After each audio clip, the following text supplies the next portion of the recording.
ഇവിടെ ഏറനാട് പോലും അതിൻ്റെ പ്രശ്നങ്ങളുണ്ടായി.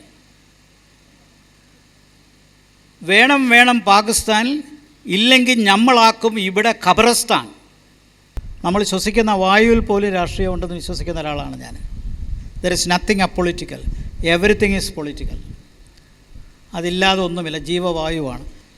ലോകത്തുള്ള മിക്ക ഭരണഘടനകളെയും കൺസൾട്ട് ചെയ്താണ് നമ്മൾ എഴുതിയത്. അന്ന് നമ്മുടെ ഭരണഘടനാ അസംബ്ലിയിൽ ഉണ്ടായിരുന്നവരെല്ലാം ഹൈലി നോളജബിൾ പീപ്പിളായിരുന്നു. പ്രത്യേകിച്ച് സ്വാതന്ത്ര്യ സമരത്തിൽ പങ്കെടുത്തവർക്കെല്ലാം വെസ്റ്റേൺ എക്സ്പോഷർ ഉണ്ടായിരുന്നു, ലിബറൽ ആശയങ്ങളുണ്ടായിരുന്നു, ലോകം കണ്ടവരായിരുന്നു. പക്ഷേ റിപ്പബ്ലിക്കിൻ്റെ മറ്റൊരു അർത്ഥം എന്ന് പറയുന്നത്, റിപ്പബ്ലിക് എന്ന് പറഞ്ഞാൽ it is A limited government.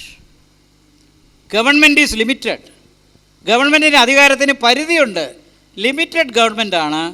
ആ ലിമിറ്റേഷൻ കൊണ്ടുവരുന്നതിന് ഏറ്റവും പ്രധാനമായിട്ട് വരുന്നത് കോൺസ്റ്റിറ്റ്യൂഷനാണ്.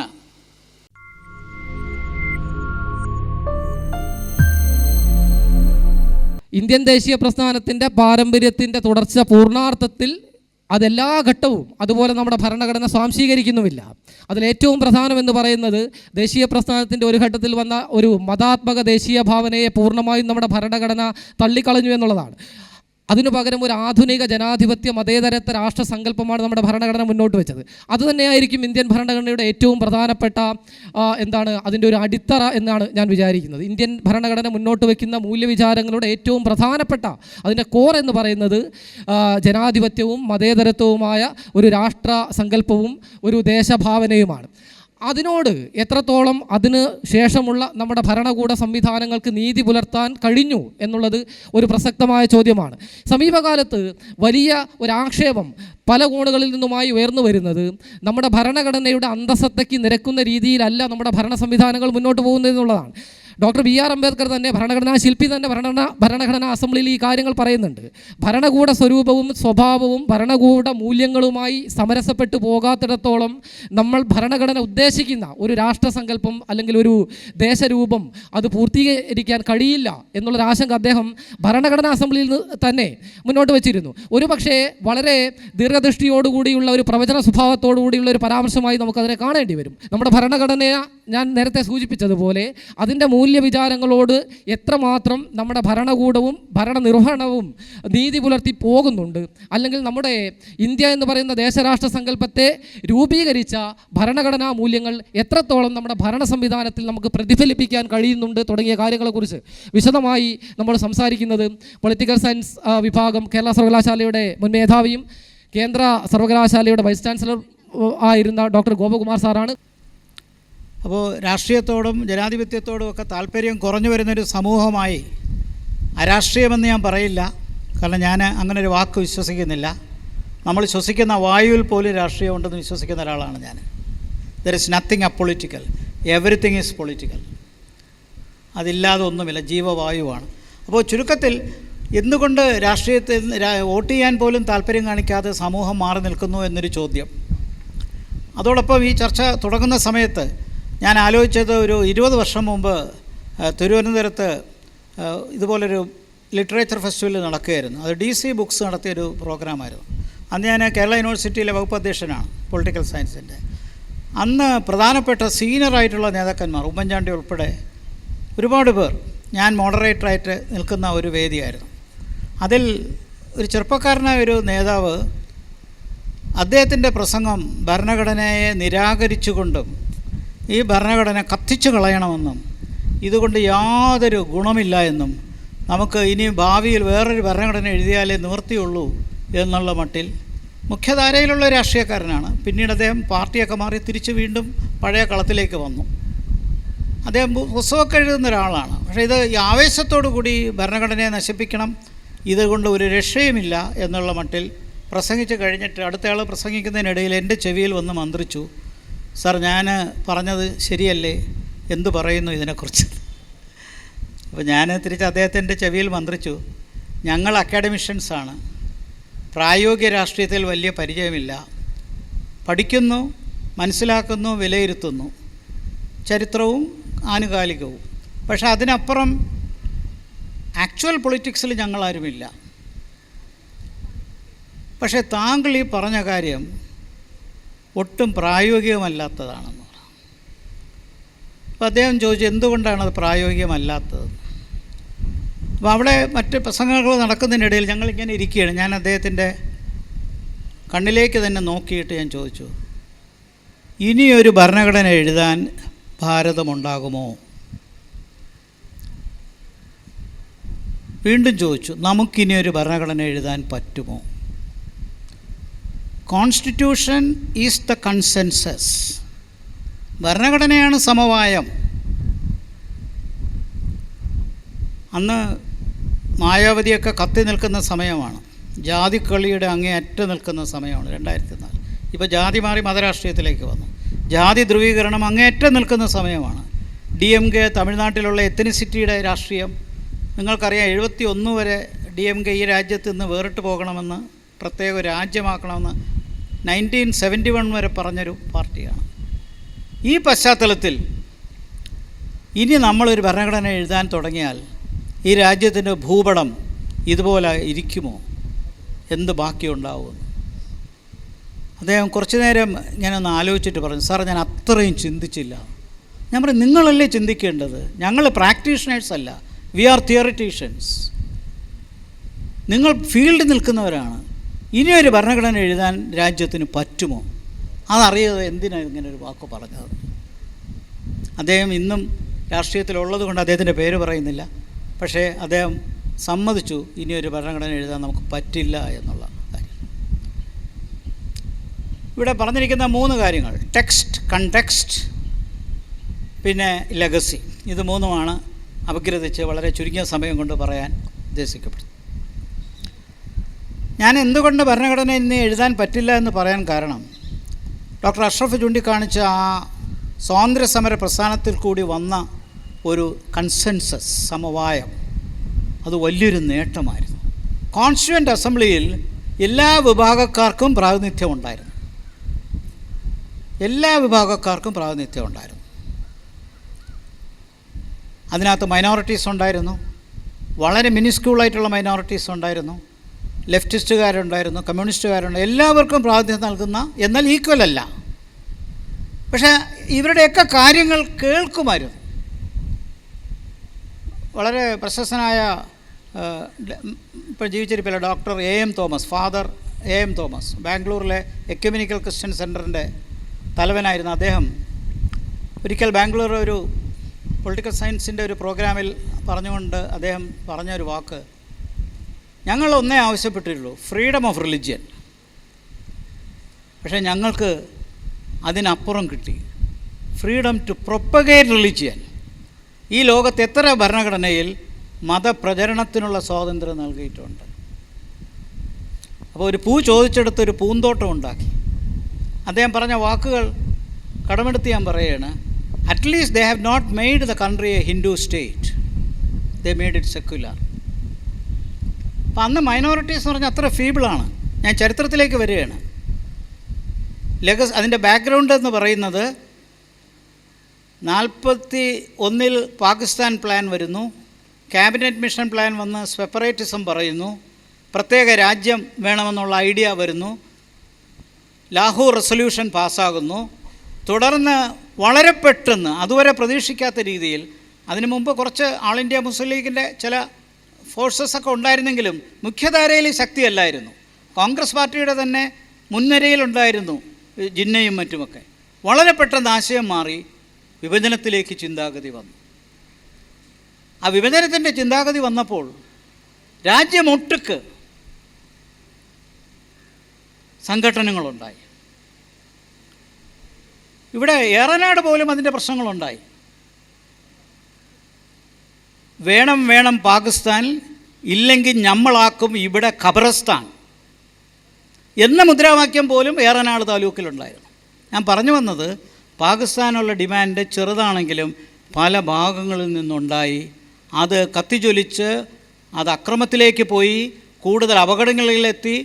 9 ലക്ഷത്തോളം ആൾക്കാർ കൊല്ലപ്പെട്ടു, മറ്റൊരു 9 ലക്ഷത്തിലപ്പുറം ആൾക്കാർക്ക് മുറിവേറ്റു, രാജ്യം മുറിക്കപ്പെട്ടു. കണ്ടക്സ്റ്റ് അതാണ്. കോൺസ്റ്റിറ്റ്യൂവൻ്റ് അസംബ്ലി ഡിസംബർ 9 46 കൂടി. പക്ഷേ പശ്ചാത്തലം എന്താണ്? പാർട്ടിഷൻ്റെ ചോര ഉണങ്ങാതെ നിൽക്കുന്ന പശ്ചാത്തലം. അപ്പോഴും ബീഹാറിലും ബംഗാളിലും പഞ്ചാബിലും ചോര ഒഴുകുകയാണ്. നമ്മളിതൊന്നും കണ്ടിട്ടില്ല, ഞങ്ങളുടെ മുൻ തലമുറയും കണ്ടിട്ടില്ല. കുറച്ചിങ്ങനെയുള്ള പ്രശ്നങ്ങളുണ്ടായി എന്നല്ലാതെ ചോരപ്പുഴ കണ്ടതത്രയും വടക്ക്, പടിഞ്ഞാറ്, കുറച്ച് കിഴക്ക്, ഇത്തരം മേഖലകളിലായിരുന്നു. ചോരപ്പുഴയായിരുന്നു. അതിനോടൊപ്പം ഡോക്ട്രിൻ ഓഫ് ലാപ്സ് പറഞ്ഞ് പാരമൗൺസി നഷ്ടപ്പെട്ടു, ഞങ്ങൾ പോവുകയാണ്, പഴയ രാജാക്കന്മാർ നിങ്ങളുടെ രാജ്യം തിരിച്ച് വീണ്ടെടുത്തോളൂ എന്ന് ബ്രിട്ടീഷുകാർ പോകുന്ന വഴിക്ക് ഒരു പണിയും കൂടെ ചെയ്തിട്ട് പോയി.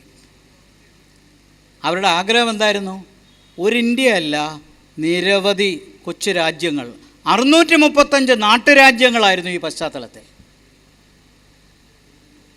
പുറമേ 4 മെട്രോപോളിസ് അറിയാമല്ലോ ഇപ്പോഴത്തെ, കൽക്കട്ട, ഡൽഹി, മദ്രാസ്, ബോംബെ. അന്നത്തെ 635 ഈ നാട്ടുരാജാക്കന്മാരെല്ലാം ഞങ്ങൾക്ക് തിരികെ വേണമെന്ന് പറഞ്ഞാൽ അതിനെ നിയന്ത്രിച്ചത് സ്വാതന്ത്ര്യ സമരത്തിൻ്റെ ശക്തിയായിരുന്നു.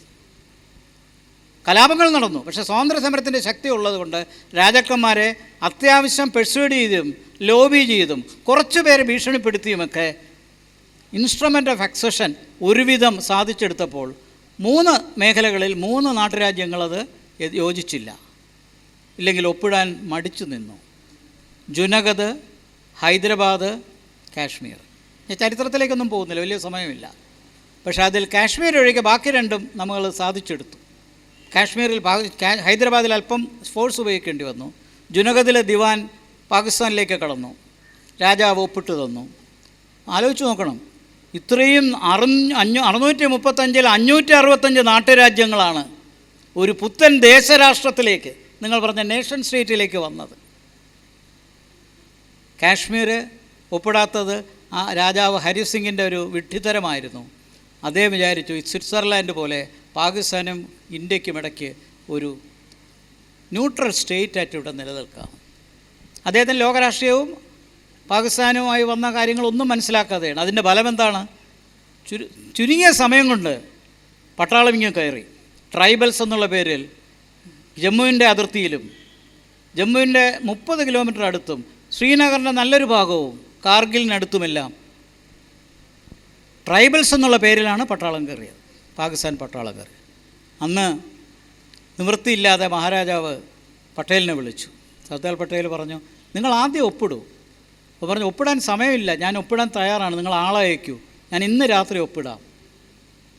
അദ്ദേഹം രാത്രി ഒപ്പിട്ടു. ഒപ്പിടാനുള്ള കടലാസും കൊണ്ട്, ഇൻസ്ട്രുമെൻ്റ് ഓഫ് അക്സഷനും കൊണ്ട് അർദ്ധരാത്രി പ്ലെയിൻ 2 മണിക്ക് വരുമ്പോൾ ഇന്ത്യൻ പട്ടാളവും ജമ്മുവിലും ശ്രീനഗറിലും ലാൻഡ് ചെയ്തു. പക്ഷേ മഹാരാജ ഉറങ്ങാൻ നേരത്ത് തൻ്റെ റിവോൾവർ എടുത്ത് പ്രൈവറ്റ് സെക്രട്ടറി എടുത്ത് പറഞ്ഞു, ഇന്ത്യൻ പട്ടാളം രാവിലെ എത്തിയില്ലെങ്കിൽ എന്നെ വിളിച്ചുണർത്തരുത്, you can shoot me while I am sleeping എന്ന്. ഏതായാലും 2 മണിക്ക് പ്ലെയിൻ എത്തി, പാകിസ്ഥാൻ പട്ടാളത്തെ തുരത്തി. അത് നിസ്സാരമായിട്ട് നമുക്ക് കാശ്മീർ കയ്യിൽ വരുമായിരുന്നു. General Cariappa, lieutenant general Cariappa അന്ന് നെഹ്റുവിനെ വിളിച്ചു പറഞ്ഞത്, mister prime minister, let me have my evening tea in Rawalpindi. That was a capital of Pakistan then. Nehru സമ്മതിച്ചില്ല. പോട്ടെ, അത് അന്നത്തെ രാഷ്ട്രീയത്തിലേക്ക് നമ്മൾ പോകുന്നില്ല. എന്തായാലും കാശ്മീരിൻ്റെ പശ്ചാത്തലം, പാകിസ്ഥാൻ്റെ ജനനം, പാർട്ടിഷനുണ്ടാക്കിയ മുറിവ്, കോൺസ്റ്റിറ്റ്യൂവൻ്റ് അസംബ്ലിയിൽ വന്ന ആശയങ്ങൾ, അവിടെ ഉണ്ടായ ലിബറൽ, ഡെമോക്രാറ്റിക്, സോഷ്യലിസ്റ്റ് ആശയങ്ങൾ, ഇതെല്ലാം ഭരണഘടനാ അസംബ്ലിയിൽ ചർച്ച ചെയ്ത് ഏതാണ്ട് സമവായത്തിലാണ് അത് ഒപ്പിട്ടത്, അത് എഗ്രി ചെയ്തത്. അത് എഗ്രി ചെയ്ത കാര്യങ്ങൾക്കെല്ലാം ഫലമാണ് ഇന്ന് നമ്മൾ ഈ രാജ്യമായിട്ട് നിലനിൽക്കുന്നത്. കോൺസ്റ്റിറ്റ്യൂഷൻ എന്ന് പറയുന്ന ഒരു സ്റ്റാറ്റിക് ഡോക്യുമെൻ്റ് അല്ല, അത് ഇവോൾവ് ചെയ്തുകൊണ്ടേയിരിക്കും. അമേരിക്കയിലെ ഭരണഘടന 250 വർഷമായി. ലോകത്തിലെ ഏറ്റവും ചെറിയ ഭരണഘടനയാണ്. വകുപ്പുകളും കുറവാണ്. 7 ആർട്ടിക്കിൾ, എല്ലാം കൂടെ 26 പേജേ ഉള്ളൂ. ലോകത്തിലെ ഏറ്റവും വലിയ ഭരണഘടന നമ്മളിത് തന്നെയാണ്. 395 ആർട്ടിക്കിൾ എന്തായാലും ഉണ്ടായിരുന്നെന്ന്. 8 ഷെഡ്യൂളും ഉണ്ടായിരുന്നു, 22 പാർട്ടുമുണ്ട്. ഇന്ന് 8 ഷെഡ്യൂൾ എന്നുള്ളത് 12 ഷെഡ്യൂളായി. 22 പാർട്ട് തന്നെയാണ്. 395 ആർട്ടിക്കിളിൽ നിന്ന് പലതും കളയുകയും പലതും ചേർക്കുകയും ചെയ്തു, പലതും മാറ്റുകയും പുതിയത് ആഡ് ചെയ്യുകയും ചെയ്തു. അങ്ങനെ നമുക്ക് കൂട്ടിയാൽ ഒരു 448 എണ്ണം കിട്ടും. പക്ഷേ ഭരണഘടന എടുത്തിട്ട് 396 ഇല്ലെങ്കിൽ 400ാമത്തെ ആർട്ടിക്കിൾ ഒന്ന് കാണിച്ചു തരാമോ എന്ന് ചോദിച്ചാൽ അങ്ങനെ ഒരു ആർട്ടിക്കിൾ ഇല്ല. 395 സീലിംഗ് ആണ്. പക്ഷേ 448 കൗണ്ട് ചെയ്ത് വച്ചിരിക്കുന്നത്. But we have only articles up to 395. അതിനകത്തുള്ള അഡീഷൻസും ഡിലിഷൻസും എല്ലാം കൂടെ ചേർത്താണ് ഇത് വന്നിരിക്കുന്നത്. ലോകത്തുള്ള മിക്ക ഭരണഘടനകളെയും കൺസൾട്ട് ചെയ്താണ് നമ്മൾ എഴുതിയത്. അന്ന് നമ്മുടെ ഭരണഘടനാ അസംബ്ലിയിൽ ഉണ്ടായിരുന്നവരെല്ലാം ഹൈലി നോളജബിൾ പീപ്പിളായിരുന്നു. പ്രത്യേകിച്ച് സ്വാതന്ത്ര്യ സമരത്തിൽ പങ്കെടുത്തവർക്കെല്ലാം വെസ്റ്റേൺ എക്സ്പോഷർ ഉണ്ടായിരുന്നു, ലിബറൽ ആശയങ്ങളുണ്ടായിരുന്നു, ലോകം കണ്ടവരായിരുന്നു. ഡോക്ടർ അംബേദ്കർ കൊളംബിയ യൂണിവേഴ്സിറ്റിയിൽ നിന്നാണ് അദ്ദേഹത്തിൻ്റെ 2ാമത്തെ PhD വാങ്ങിക്കുന്നത്. ഹൈലി എഡ്യൂക്കേറ്റഡ് പീപ്പിളായിരുന്നു. അതുകൊണ്ട് തന്നെ അവിടെ ചർച്ചയുണ്ടായിരുന്നു. ചില ആശയങ്ങൾ പൂർത്തീകരിക്കാത്തതിൽ ഇപ്പോൾ ഉദാഹരണമായിട്ട് യൂണിഫോം സിവിൽ കോഡ്. അന്ന് യൂണിഫോം സിവിൽ കോഡിനെ കുറിച്ചുണ്ടായ ഒരു അഭിപ്രായം കുറച്ചുകൂടെ കഴിയട്ടെ, മെജോറിറ്റി കമ്മ്യൂണിറ്റിക്ക് അകത്ത് യൂണിഫോം സിവിൽ കോഡ് വരട്ടെ, അത് കഴിഞ്ഞിട്ട് അവർ വഴി കാണിക്കട്ടെ എന്നാണ് നെഹ്റു പറഞ്ഞത്. അതുകൊണ്ട് തൽക്കാലത്തേക്ക് നമുക്കിതിലേക്ക് കടക്കണ്ട. പക്ഷേ ഡയറക്റ്റീവ് പ്രിൻസിപ്പിൾസ് ഓഫ് സ്റ്റേറ്റ് പോളിസിയിൽ യൂണിഫോം സിവിൽ കോഡ് തീർച്ചയായിട്ടും അതിനകത്തൊരു വകുപ്പ് എന്നുള്ള നിലയിൽ വന്നിട്ടുണ്ട്. The state shall endeavour to promote a uniform civil code to all its citizens എന്ന് ആർട്ടിക്കിൾ 44 പറയുന്നുണ്ട്. അന്നത് എഴുതി വെച്ചപ്പോൾ പറ്റില്ല, ഇത് ഭരണഘടനയിൽ എഴുതണം എന്ന് വാദിച്ച 3 സ്ത്രീകളിൽ 2 പേരും ന്യൂനപക്ഷക്കാരായിരുന്നു. ലിബറൽ ആശയങ്ങളുടെ ഒരു പ്രകടനമായിരുന്നു ഭരണഘടനാ അസംബ്ലി. അത്രത്തോളം നല്ലൊരു ടീമിനെ നമുക്കിനി ഒരിക്കലും ഉണ്ടാക്കാൻ പറ്റില്ല. കാരണം ആശയങ്ങളുടെ സംഘർഷമുണ്ടെങ്കിലും സമവായത്തിലെത്താനുള്ളൊരു ചിന്താഗതി അവർക്കെല്ലാം ഉണ്ടായിരുന്നു. അതുകൊണ്ട് ലിബറൽ ആശയങ്ങളുണ്ട്, ഡെമോക്രാറ്റിക് ആശയങ്ങളുണ്ട്, റിപ്പബ്ലിക്കൻ ആശയങ്ങളുണ്ട്, സോഷ്യലിസ്റ്റ് ആശയങ്ങളുണ്ടെന്ന് പറയാം. ആ വാക്ക് അതിനകത്ത് വന്നില്ല അന്ന്. സോഷ്യലിസ്റ്റ് ആശയം എന്നുള്ള ആ വാക്ക് അതിനകത്ത് വന്നില്ല. പക്ഷേ അത് ഇൻക്ലൂസീവായിട്ട് directive principles of state policy വന്നപ്പോൾ പ്രത്യേകിച്ച് എടുത്ത് പറയാം. ഇങ്ങനെ വകുപ്പുകളെല്ലാം കാര്യങ്ങളെല്ലാം കൊണ്ടുവന്ന് എഴുതി ചർച്ച ചെയ്ത് അന്ന് ഐവർ ജെന്നിങ്സ് എന്ന ബ്രിട്ടീഷ് പൊളിറ്റിക്കൽ പണ്ഡിറ്റ് പറഞ്ഞത്, you have written such a huge constitution, this is going to be the lawyers paradise. വക്കീലന്മാരുടെ സ്വർഗമാകാൻ പോവുകയാണ്. പക്ഷേ വക്കീലന്മാരുടെ സ്വർഗമാണോ രാഷ്ട്രീയക്കാരുടെ സ്വർഗമാണോ എന്നുള്ളത് നമുക്ക് ചർച്ച ചെയ്യാം. എന്തായാലും ഇത്രയും വലിയ ഭരണഘടന എഴുതിയത് ഒരുപാട് കേസുകൾക്കൊക്കെ വഴിയുണ്ടാക്കി.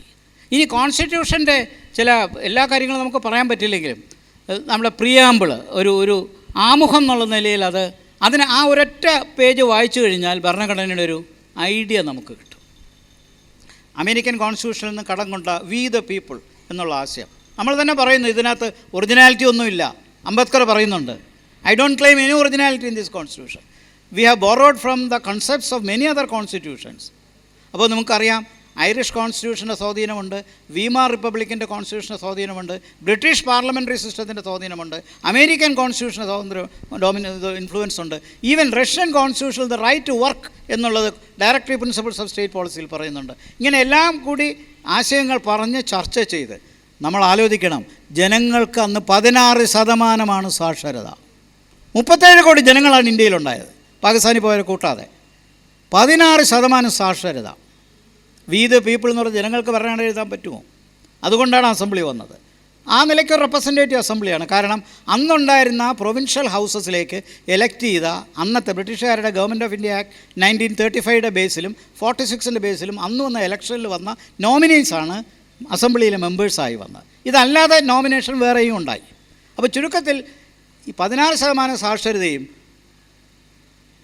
37 കോടി ജനതയും ശരാശരി ആയുസ് 38 വയസ്സ്. അവിടെ നിന്നാണ് നമ്മൾ തുടങ്ങിയത്. ഇന്ന് 80% സാക്ഷരതയുണ്ട്. 71 വയസ്സ് വരെ കുറഞ്ഞത് നമ്മൾ ജീവിക്കുന്നുണ്ട്. പിന്നെ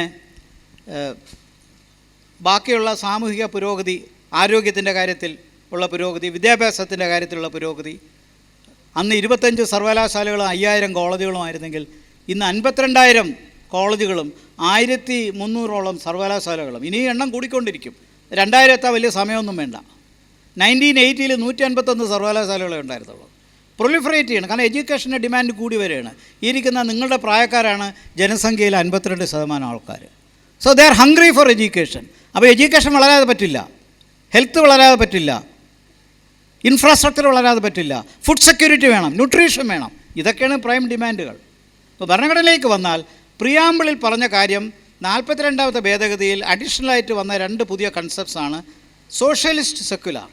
V the people of India having solemnly resolve to constitute India into a sovereign democratic republic എന്നായിരുന്നു പറഞ്ഞത്. അതിന് sovereign socialist secular democratic republic and to provide all its citizens. അവിടെ ഫ്രഞ്ച് റവല്യൂഷനിൽ നിന്ന് വന്ന 3 കാര്യങ്ങൾ: liberty of thought, expression, faith and belief, equality of status and opportunity, fraternity assuring the dignity of the individual. അവിടെ 42-ാം ഭേദഗതിയിൽ കൂടി integrity of the nation എന്നും കൂടി ചേർത്തിട്ടുണ്ട്. എന്നിട്ട് അതിൻ്റെ conclusion: on this day 26 November 1949 we do hereby adopt, enact and give ourselves this constitution. ഭരണഘടനയുടെ ഒരു നഖചിത്രം ഒറ്റ പേജിൽ വന്നിരിക്കുന്നു. നവംബർ 26 ഭരണഘടനാ ദിനം.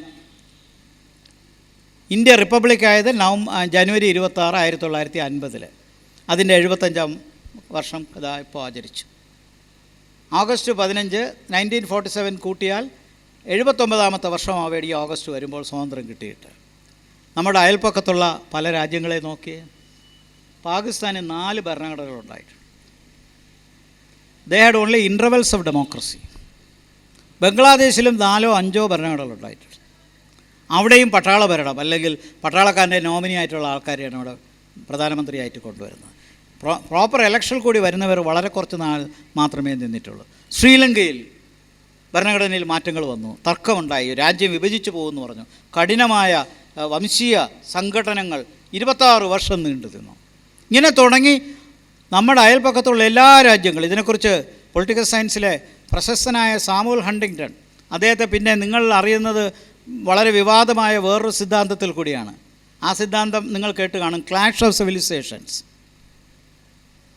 ആൻഡ് ദി വേൾഡ് ഓർഡർ എന്നുള്ളത്. ആ സിദ്ധാന്തമല്ല, അതിന് മുമ്പ്, വളരെ മുമ്പ് 1962 അദ്ദേഹം എഴുതിയ ഒരു തിയറിയാണ് ഈ വികസ്വര രാജ്യങ്ങളിൽ, ഡെവലപ്പിംഗ് കൺട്രീസിൽ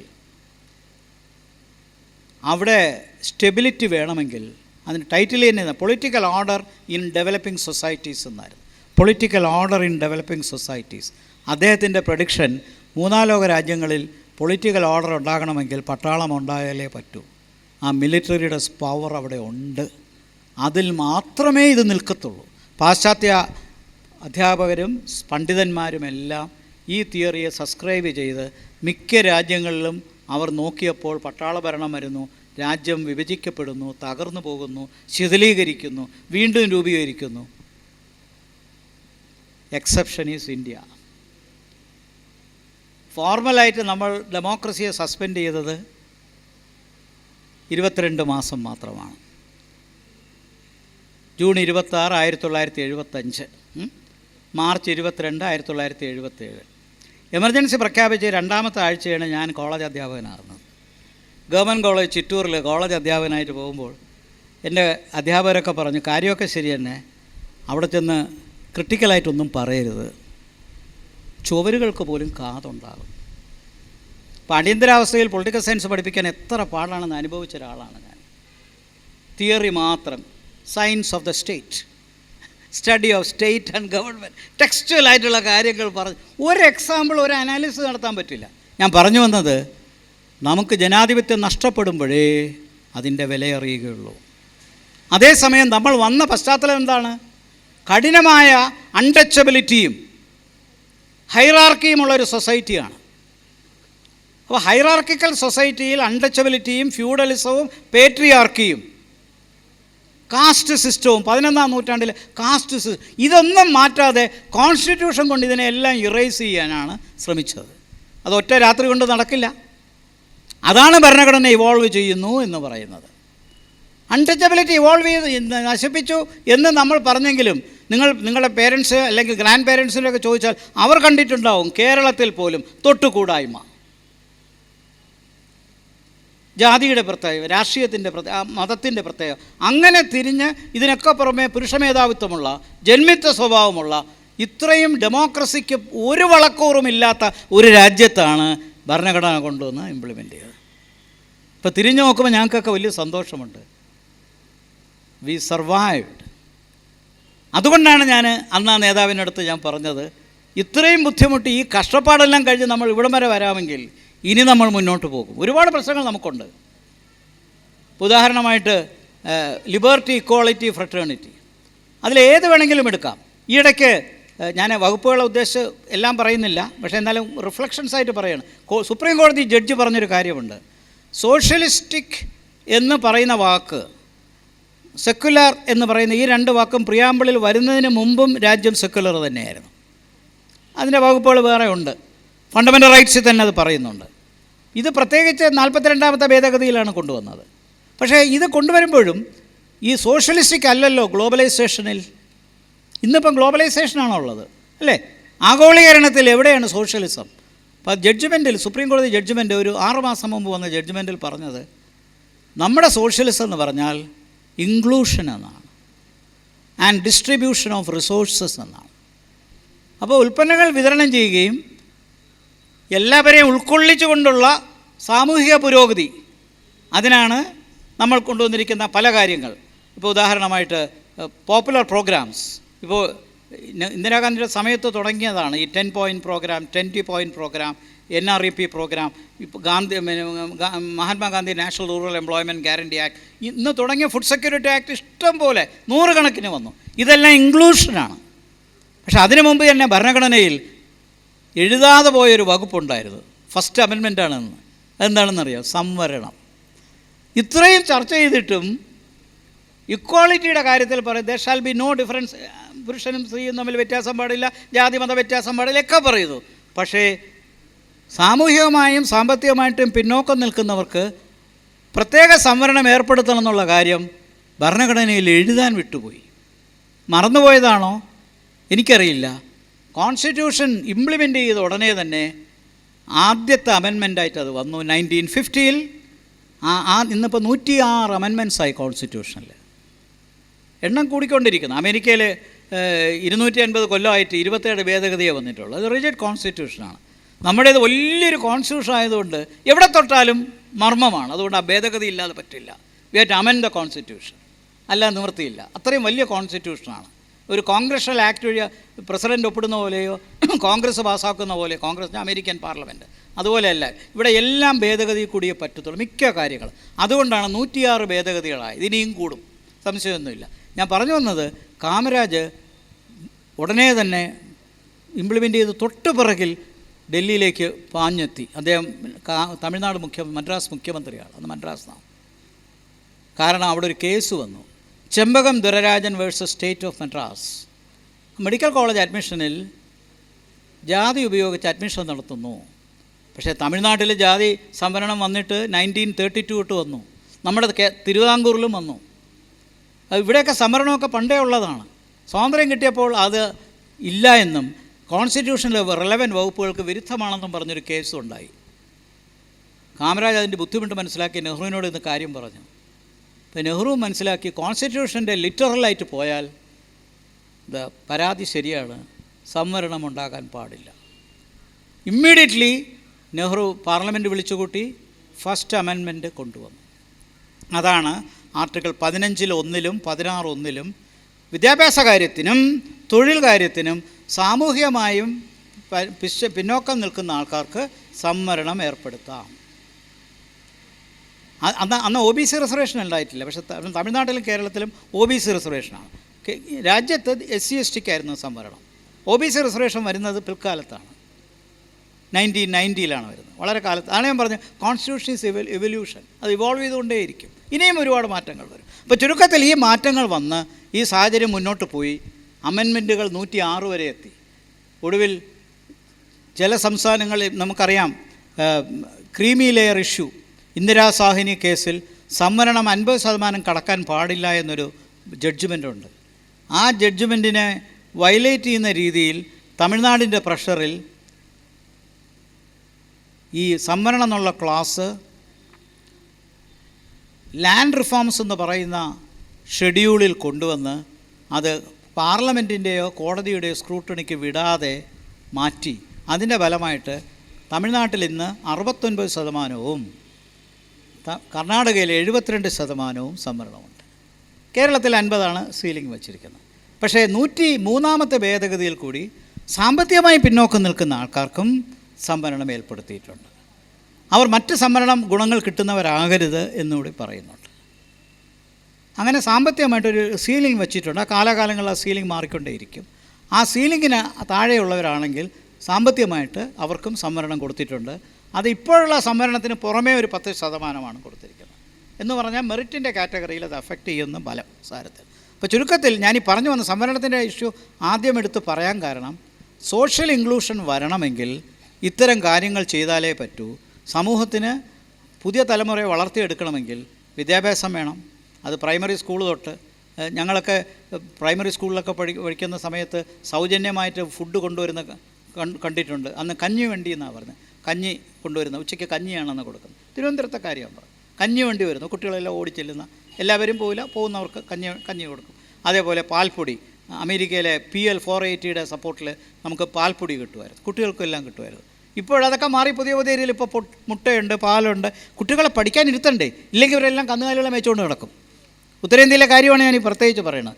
അതുകൊണ്ട് ഇൻക്ലൂഷൻ വരണമെങ്കിൽ ഇങ്ങനെയുള്ള പ്രത്യേക പരിപാടിയേ ഉള്ളൂ. കാരണം വി ആർ നോട്ട് ഈക്വൽ. അവിടെ ഞാൻ പറയുന്നത് ഇക്വിറ്റിയാണ് important. Absolute equality is difficult. നമ്മളാരും തുല്യരല്ല. ഇരട്ടപ്പെട്ട മക്കൾ പോലും ആ വീട്ടിൽ ചോദിച്ചാൽ പേരൻസ് പിൽക്കാലത്ത് പറയും, അവൻ കുറച്ച് മിടുക്കനായിരുന്നു, ഇവൻ അത്ര പോരാ. അപ്പോൾ എവിടെ ഇക്വാളിറ്റി? നേച്ചർ പോലും ഇക്വാളിറ്റി തന്നിട്ടില്ല. പക്ഷേ അവസര സമത്വം വേണം. അവസര സമത്വത്തിൻ്റെ പേരാണ് ഇക്വിറ്റി.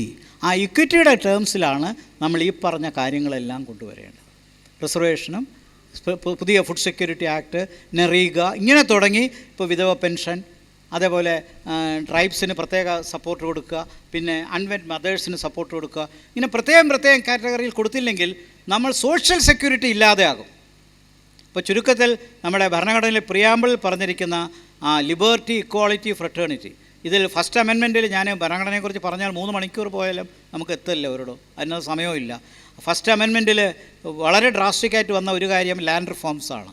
പക്ഷേ ലാൻഡ് റിഫോം പാസ്സാക്കി സ്റ്റേറ്റിൻ്റെ അടുത്ത് പറഞ്ഞു, നിങ്ങൾ ഭൂപരിഷ്കരണം നടത്തിക്കൊള്ളൂ. പാർലമെൻറ്റ് അംഗീകരിച്ചു. അതാത് സ്റ്റേറ്റുകൾക്ക് അതിൻ്റെ സ്വാതന്ത്ര്യം കൊടുത്തു. അതേപോലെ മറ്റൊരു ഭരണഘടന ഫസ്റ്റ് അമെൻമെൻറ്റിൽ കൊണ്ടുവന്ന മറ്റൊരു ക്ലോസ് ഈ പ്രിവെൻറ്റീവ് ഡിറ്റൻഷൻ ആക്ട് ശക്തിപ്പെടുത്തിയതാണ്. അത് കേരളത്തിൽ നിന്ന് പോയ, അന്ന് കേരളമില്ല, 56-ലാണല്ലോ കേരളം വന്നത്. മദ്രാസിൽ നിന്ന് AK Gopalan versus state of Madras എന്ന് പറയുന്ന കേസിൽ രാജ്യവിരുദ്ധ പ്രസംഗം നടത്തി എന്ന് പറഞ്ഞ് AK ഗോപാലിനെ ജയിലിലിട്ട ഒരു കേസാണ്.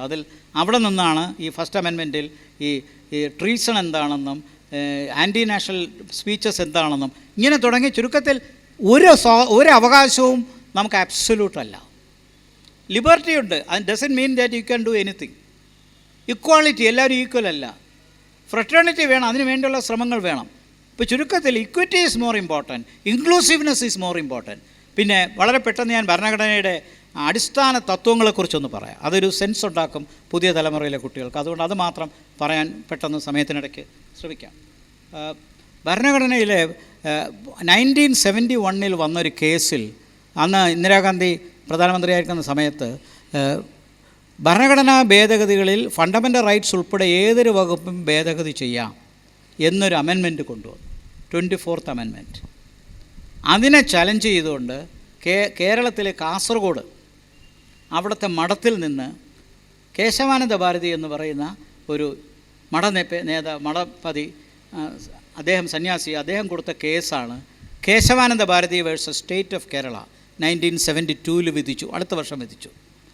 ഞാൻ ഇദ്ദേഹത്തെ വൈസ് ചാൻസലറായിരുന്ന സമയത്ത് എനിക്ക് കാണാനും സംസാരിക്കാനും മനസ്സിലാക്കാനും ഒക്കെ കഴിഞ്ഞു. ഇളനീർ മഠത്തിൽ പോകാനുള്ള ഭാഗ്യവും കിട്ടി കാസർഗോഡ് ഇരുന്ന സമയത്ത്. ഞാൻ പറഞ്ഞു വന്നത്, ആ ജഡ്ജ്മെൻറ്റിൽ വളരെ സ്ട്രൈക്കിംഗ് ആയ ജഡ്ജ്മെൻറ്റാണ്. നമ്മുടേതൊരു പാർലമെൻ്ററി ജനാധിപത്യമാണ്. Parliament can amend any provisions under the constitution, but while doing so it shall not alter, destroy or damage the basic features of the constitution. Parliament എന്ത് ചെയ്യാം, പക്ഷെ ചെയ്യുന്നത് ഭരണഘടനയുടെ അടിസ്ഥാന തത്വങ്ങളെ നശിപ്പിക്കുന്ന രീതിയിലോ ഇല്ലാതാക്കുന്ന രീതിയിലോ ദുർബലപ്പെടുത്തുന്ന രീതിയിലോ ആകാൻ പാടില്ല. അപ്പോൾ ഒരു കൈ കൊണ്ട് കൊടുത്ത് മറു കൈ കൊണ്ട് ഇങ്ങ് വാങ്ങിച്ചു എന്നുള്ളതാണ്. അപ്പോൾ എന്താണ് ഈ ബേസിക് ഫീച്ചേഴ്സ്? കോടതി പല ജഡ്ജ്മെൻറ്റിൽ കൂടിയാണ് ബേസിക് ഫീച്ചേഴ്സ് പറഞ്ഞത്. ഞാനതൊന്നും ഇവിടെ നിന്ന് ഐഡൻറ്റിഫൈ ചെയ്യാൻ ശ്രമിക്കാം. അപ്പോൾ ഭരണഘടനയുടെ ഒരു പശ്ചാത്തലം, ലെഗസിയും കൂടി നിങ്ങൾക്ക് മനസ്സിലാവും. We are a democracy. and therefore we are a sovereign society, sovereign state. അപ്പോൾ ഭരണഘടനയിൽ തന്നെ പ്രിയാമ്പിളിൽ പറയുന്ന സോവറിൻ സോഷ്യലിസ്റ്റ് സെക്കുലാർ ഡെമോക്രാറ്റിക്. എന്താണ് ഈ പരമാധികാരം? രാജ്യത്തിനകത്ത് രാജ്യത്തിൻ്റെ പരമാധികാരത്തിന് ചോദ്യം ചെയ്യപ്പെടാൻ പാടില്ല. രാജ്യത്തിന് പുറത്ത് രാജ്യം സ്വതന്ത്രമാണ്. It has equal responsibility with other countries. അപ്പോൾ നമ്മൾ പഠിച്ച പൊളിറ്റിക്കൽ സയൻസിൽ പഠിച്ച സോവറിറ്റിയിലെ കൺസെപ്റ്റിലും അത് വരുന്നുണ്ട്. Internal supremacy and external freedom ആരുടെയാണ്? ജനങ്ങളുടെയാണ്. ഇൻറ്റേർണൽ സൂപ്രമസി ജനങ്ങൾ നൽകിയ ഭരണഘടനയാണ്. അപ്പോൾ സോവറിൻ നേഷനിലെ internal supremacy and external freedom of the people through the state. അപ്പോൾ sovereignty, popular sovereignty. 2, we are a democratic republic. എന്താണ് ഈ റിപ്പബ്ലിക്? വളരെ നാരോ മൈൻഡഡായിട്ട് പറഞ്ഞാൽ ഒരു രാഷ്ട്രത്തലവനെ തിരഞ്ഞെടുക്കാനുള്ള സംവിധാനമുള്ള ഏത് രാജ്യത്തെയും റിപ്പബ്ലിക് എന്ന് പറയാം. പക്ഷേ റിപ്പബ്ലിക്കിൻ്റെ മറ്റൊരു അർത്ഥം എന്ന് പറയുന്നത്, റിപ്പബ്ലിക് എന്ന് പറഞ്ഞാൽ it is A limited government. Government is limited. ഗവൺമെൻറ്റിൻ്റെ അധികാരത്തിന് പരിധിയുണ്ട്. ലിമിറ്റഡ് ഗവൺമെൻറ്റാണ്. ആ ലിമിറ്റേഷൻ കൊണ്ടുവരുന്നതിന് ഏറ്റവും പ്രധാനമായിട്ട് വരുന്നത് കോൺസ്റ്റിറ്റ്യൂഷനാണ്.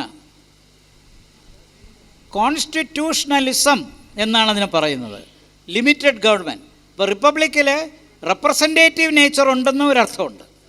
ഈ 3 ഐഡിയാസ് വരും റിപ്പബ്ലിക്കിനകത്ത്: elected president, limited government, representative government. ഈ 3 ആശയങ്ങൾ വരുന്നതാണ് റിപ്പബ്ലിക്. ഈ ലാറ്റിൻ വാക്കുകളാണ് റീപബ്ലിക് എന്നുള്ളതിനെ ഒരുമിച്ചാക്കിയതാണ് റിപ്പബ്ലിക്. ആ പബ്ലിക് എന്നുള്ള മീനിങ് വളരെ എടുത്തു പറയണം. അതൊരു പിന്നെ അത് പബ്ലിക്, 2 വാക്കുകൾ റീപബ്ലിക്. അപ്പോൾ റിപ്പബ്ലിക്. അപ്പോൾ രണ്ടാമത് നമ്മൾ റിപ്പബ്ലിക്കാണ്. Definitely we are a secular state, sovereign democratic republic. Secular state എന്ന് പറയാൻ കാരണം ഇവിടെ അനേകം മതങ്ങളുണ്ട്. നമുക്കറിയപ്പെടുന്ന 8 മതങ്ങൾ തന്നെയുണ്ട്, ചെറുതും വലുതുമായിട്ട്. ഉപജാതികളും ജാതികളുമുണ്ട്. ഏതെങ്കിലും ഒരു മതത്തിൻ്റെ കീഴിലല്ല രാജ്യം പ്രവർത്തിക്കുന്നത്. The state has no religion. The state has no religion. Individuals are free to choose their faith. ആ liberty of thought expression, faith and worship എന്ന് പറയുന്നുണ്ട്. അപ്പോൾ നിങ്ങൾക്ക് ഏത് വിശ്വാസത്തിലും തീരുമാനിക്കാം. വേണമെങ്കിൽ അവിശ്വാസിയുമാകാം, ഒരു ദൈവത്തിലും വിശ്വാസമില്ലാതിരിക്കാം. You can be a rational being എന്ന് പറഞ്ഞാൽ വിശ്വാസികളെല്ലാം ഇറാഷണൽ എന്നല്ല പറയുന്നത്. അപ്പോൾ you can be a believer, you can be a non believer. State has no business. അതിൻ്റെ കൂടുതൽ നിങ്ങൾക്കിപ്പോൾ തന്നെ ഇത്രയും പറഞ്ഞപ്പോൾ തന്നെ അതിനകത്ത് ഒരുപാട് കോൺട്രവേഴ്സീസ് വരുന്നുണ്ട്. അത് പിന്നീട് ചർച്ച വരുമ്പോൾ ഞാൻ പറയാം അതെന്തുകൊണ്ടാണ് അങ്ങനെ വരുന്നതെന്നും. But state has no religion, constitution is supreme, individuals have free choice of faith, state will not discriminate between one religion and other religion. ഇതൊക്കെയാണ് സെക്കുലറിസത്തിന്. നമ്മൾ സെക്കുലർ അല്ലാതെ പിന്നെ എങ്ങനെ മുന്നോട്ട് പോകും? അല്ലേ?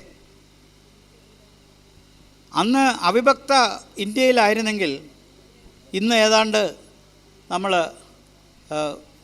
160 കോടി ജനങ്ങളുണ്ടായിരുന്നു. പാകിസ്ഥാനിലേക്ക് പോയ മുസ്ലിങ്ങളെക്കാൾ കൂടുതൽ മുസ്ലിങ്ങൾ ഇന്ത്യയിൽ നിന്നു. അതെന്തുകൊണ്ടാണ്? ഇന്ത്യ സെക്കുലർ ആകുമെന്നുള്ള പ്രതീക്ഷ കൊണ്ടാണ്. അപ്പോൾ അങ്ങനെ ഇന്ത്യ സെക്കുലർ ആകുമെന്നുള്ള പ്രതീക്ഷയും ഒരു ഇൻക്ലൂസീവ് നേച്ചർ ഇന്ത്യക്കകത്ത് ഉണ്ടാകുമെന്നുള്ള പ്രതീക്ഷയുമാണ് അവർക്ക് അങ്ങനെ ഒരു തീരുമാനമെടുക്കാൻ കാരണമാക്കിയത്. അതിൻ്റെ ഫലമാണ് മതനിരാസരത. അപ്പോൾ പാശ്ചാത്യ രാജ്യങ്ങളിലാകട്ടെ മതനിഷേധത്വമാണ്. ഇവിടെ മതത്തെ നമ്മൾ, രാജ്യത്തിന് പ്രത്യേകിച്ച് അഭിപ്രായമൊന്നുമില്ല, പക്ഷേ നിങ്ങൾക്ക് അവിശ്വാസിയാകാം, രാജ്യമായിട്ടൊരു അഭിപ്രായം പറയില്ല. ഇത് പാശ്ചാത്യ രാജ്യങ്ങളിൽ മറിച്ചാണ്. സെക്കുലറിസം എന്നുള്ള concept to be free from religion എന്നാണ് അർത്ഥം. To be free from faith. Saeculum, SECULUM Latin വാക്കാണ് സെക്കൂലം. ആ കൺസെപ്റ്റാണ് സെക്കുലറിസം. ജേക്കബ് ഹോളിയോക്ക് എന്ന് പറയുന്ന ആ ഒരു ഫ്രഞ്ച് സ്കോളറാണ് ഇത് കോയിൻ ചെയ്തത്. അത് ഇന്ത്യയിൽ വന്നപ്പോൾ ഇന്ത്യൻ സെക്കുലറിസത്തിനകത്ത് അങ്ങനെ ഒരു നെഗേഷനല്ല, നമ്മൾ ഉൾക്കൊള്ളുകയാണ്. മത വ്യത്യാസമില്ലാതെ എല്ലാവരെയും ഒരുമിച്ച് കൊണ്ടുപോവുകയാണ്. രാജ്യമായിട്ടൊന്നും ചെയ്യത്തില്ല. പക്ഷേ ഇതിൻ്റെ കോൺട്രവേഴ്സി ഒരുപാടുണ്ട്, അത് നമുക്ക് പിന്നീട് ചർച്ച ചെയ്യാം. പക്ഷേ റിപ്പബ്ലിക് അത് മറ്റൊരു sovereignty, republican character, secularism, parliamentary democracy, സംശയമൊന്നുമില്ല. We are a parliamentary democracy, not a presidential system, not a semi presidential system. അടുത്തത് യൂണിവേഴ്സൽ അഡൽട്ട് ഫ്രാഞ്ചൈസ്. 21 വയസ്സായിരുന്നു വോട്ടവകാശം, അത് 18 വയസ്സായി കുറച്ചു. 61ാമത്തെ ഭേദഗതിയിൽ കൂടി 18 വയസ്സായിട്ട് കുറച്ചു. അതിൻ്റെ താഴെ ആക്കണം എന്നൊക്കെ പറയുന്നവരുണ്ട്. പക്ഷേ എന്തായാലും ഇത്രയും 100 കോടി ജനങ്ങളാണ് ഇപ്പോൾ വോട്ട് ചെയ്യാനുള്ളത്. 99ആയി വോട്ടർ 99 കോടി ഇലക്ട്രേറ്റാണ്. വളരെ താമസിയാതെ 100 കോടിയാവും. ഒന്ന് ആലോചിച്ച് നോക്കണം. അമേരിക്കയിലെ മൊത്തം ജനസംഖ്യ 34 കോടിയേ ഉള്ളൂ. നമ്മുടെ വോട്ടേഴ്സ് മാത്രം 100 കോടിയുണ്ട്. അപ്പോൾ നമ്മുടെ ജനസംഖ്യ മറ്റ് രാജ്യങ്ങളെ ഏറ്റവും വലിയ ജനസംഖ്യയാണെന്ന് ഇപ്പോൾ സംശയമൊന്നുമില്ല. ഏറ്റവും വലിയ ജനാധിപത്യമാണ്, ഏറ്റവും വലിയ ജനസംഖ്യയാണ്. ക്വാളിറ്റി ഓഫ് ഡെമോക്രസിയിൽ നമുക്ക് അഭിപ്രായ വ്യത്യാസം ഉണ്ടാകാം. അപ്പോൾ അതാണ് അടുത്ത ഫീച്ചർ. പിന്നെ 6ാമത് റൂൾ ഓഫ് ലോ, നിയമവാഴ്ച. This is very important. The state shall not discriminate between powerful and powerless. എല്ലാവർക്കും ഒരേ നിയമമാണ്. അതുകൊണ്ടാണ് ഭരണഘടന, നിയമവാഴ്ച. ഇനി മറ്റൊരു പ്രധാനപ്പെട്ട 7ാമത്തെ ഫെഡറൽ ക്യാരക്ടർ. ഭരണഘടന എഴുതുന്ന സമയത്ത് പാർട്ടിഷൻ്റെ സ്വാധീനം വല്ലാതെ ഈ ഭരണഘടനാ അസംബ്ലി മെമ്പേഴ്സിനെ സ്വാധീനിച്ചിരുന്നു. അതുകൊണ്ട് തന്നെ നമ്മുടെ സിസ്റ്റം ഒരു സെൻട്രലൈസ്ഡ് ആയിപ്പോയി. പക്ഷേ ഫെഡറൽ ക്യാരക്ടർ ആ ഒരു സ്ട്രക്ചറിനെ കളഞ്ഞിട്ടില്ല. അന്ന് 14 സംസ്ഥാനങ്ങളും 6 ടെറിട്ടറികളുമായാണ് വന്നത്. ഇന്നെത്രയാ? 28 സംസ്ഥാനങ്ങളും 8 യൂണിയൻ ടെറിട്ടറികളും. ഞാൻ ക്ലാസ്സിൽ പഴയ കാലത്ത് പറയുമായിരുന്നു, there are 2 things you can predict in Indian politics. Number 1, India will never have a 2-party system. ഒരിക്കലും ഒരു 2 പാർട്ടികൾ മാത്രമായി അവശേഷിക്കുന്ന എന്നും മൾട്ടി പാർട്ടി സിസ്റ്റത്തിലേ ഇന്ത്യക്ക് പോകാൻ പറ്റും. അതാണ് Indian society. 2, India will have more States. ഇത് ഞാൻ പറയാൻ തുടങ്ങിയപ്പോൾ 18 സംസ്ഥാനങ്ങളിലാണ് ഞാൻ പറയാൻ തുടങ്ങി. അത് 29 വരെ എത്തി. ഇപ്പോൾ കാശ്മീരിൻ്റെ സ്ഥാനം പോയപ്പോൾ അത് 28ആയി. പക്ഷെ നാളെ കാശ്മീരിന് സ്റ്റേറ്റ് സ്റ്റാറ്റസ് കിട്ടിക്കൂടാന്നില്ല, കിട്ടും. ഇനിയും ഡിമാൻഡുകളുണ്ട്. ഒരു 32 കൊണ്ടെത്തുമായിരിക്കും. നിങ്ങളത് നോട്ട് ചെയ്ത് വെച്ചോ. നിങ്ങൾക്കൊരു വയസ്സാകുമ്പോൾ ഞാൻ പറഞ്ഞതിനടുത്ത് വരില്ലേ എന്ന് നോക്കിക്കാം. ഒരു 32 സംസ്ഥാനങ്ങളായി ഇന്ത്യ സെറ്റിൽ ചെയ്യും. അപ്പോൾ സ്റ്റേറ്റ് കൂടുതൽ വരുന്നത് നല്ലതാണ്. ഫെഡറലിസം ഇന്ത്യയുടെ അടിസ്ഥാന സ്വഭാവമാണ്. ഫെഡറലിസത്തിൽ കൂടി അല്ലാതെ ഇന്ത്യക്ക് മുന്നോട്ട് പോകാൻ പറ്റില്ല. ഷെയർഡ് ഗവൺമെൻറ്റാണ്. സംസ്ഥാന ഗവൺമെൻറ്റും കേന്ദ്ര ഗവൺമെൻറ്റും താഴെ തട്ടിലുള്ള പ്രാദേശിക ഗവൺമെൻറ്റുകൾ. ഇത് 3 കൂടി ചേർന്നതാണ് ഫെഡറൽ ക്യാരക്ടർ. അതിനകത്ത് പവേഴ്സ് ഡിഫൈൻ ചെയ്യുന്നുണ്ട് കോൺസ്റ്റിറ്റ്യൂഷൻ. ഷെഡ്യൂൾ 7-ൽ പറയുന്നുണ്ട് യൂണിയൻ ലിസ്റ്റ് എന്ന് പറയുന്നത് പാർലമെൻറ്റിനുള്ളത്, സ്റ്റേറ്റ് ലിസ്റ്റ് എന്നുള്ളത് സ്റ്റേറ്റ് അസംബ്ലിക്കുള്ളത്, കൺകറൻറ്റ് ലിസ്റ്റ് 2 പേർക്കും അവകാശപ്പെട്ടത്. പക്ഷേ ഭരണഘടന എഴുതിയപ്പോൾ തന്നെ 97 ഐറ്റംസ് യൂണിയൻ ലിസ്റ്റ് വന്നു. ഇന്നത് 101ആയി. സ്റ്റേറ്റ് ലിസ്റ്റിലെ പല ഐറ്റവും കൺകറൻറ്റിലേക്ക് പോയി. കൺകറൻ്റ് എന്ന് പറയുന്ന അപൂർവമായിട്ട് കാനഡയ്ക്കും ഓസ്ട്രേലിയയ്ക്കും മാത്രമേ കൺകറൻറ്റ് ലിസ്റ്റ് ഉള്ളൂ ഇന്ത്യ കഴിഞ്ഞാൽ. പക്ഷേ ഇത്രത്തോളം 68 കൺകറൻറ്റ് ലിസ്റ്റ് ഐറ്റംസ് ഉള്ള ഒരു ഭരണഘടനയും ലോകത്തില്ല. അമേരിക്കയിലൊന്നും കൺകറൻറ്റ് ലിസ്റ്റ് ഇല്ല. പിന്നെ ഈ ഭരണഘടനയിൽ പറയാത്ത കാര്യങ്ങളുണ്ടെങ്കിൽ സവിശേഷ അധികാരങ്ങൾ, പ്രൊസീജറി പവേഴ്സ്, അതും പാർലമെൻറ്റിനാണ്. ചുരുക്കി പറഞ്ഞാൽ നമ്മുടെ ഫെഡറൽ സിസ്റ്റത്തിനകത്ത് കുറച്ച് സെൻട്രലൈസേഷൻ ടെൻഡൻസീസ് ഉണ്ട്.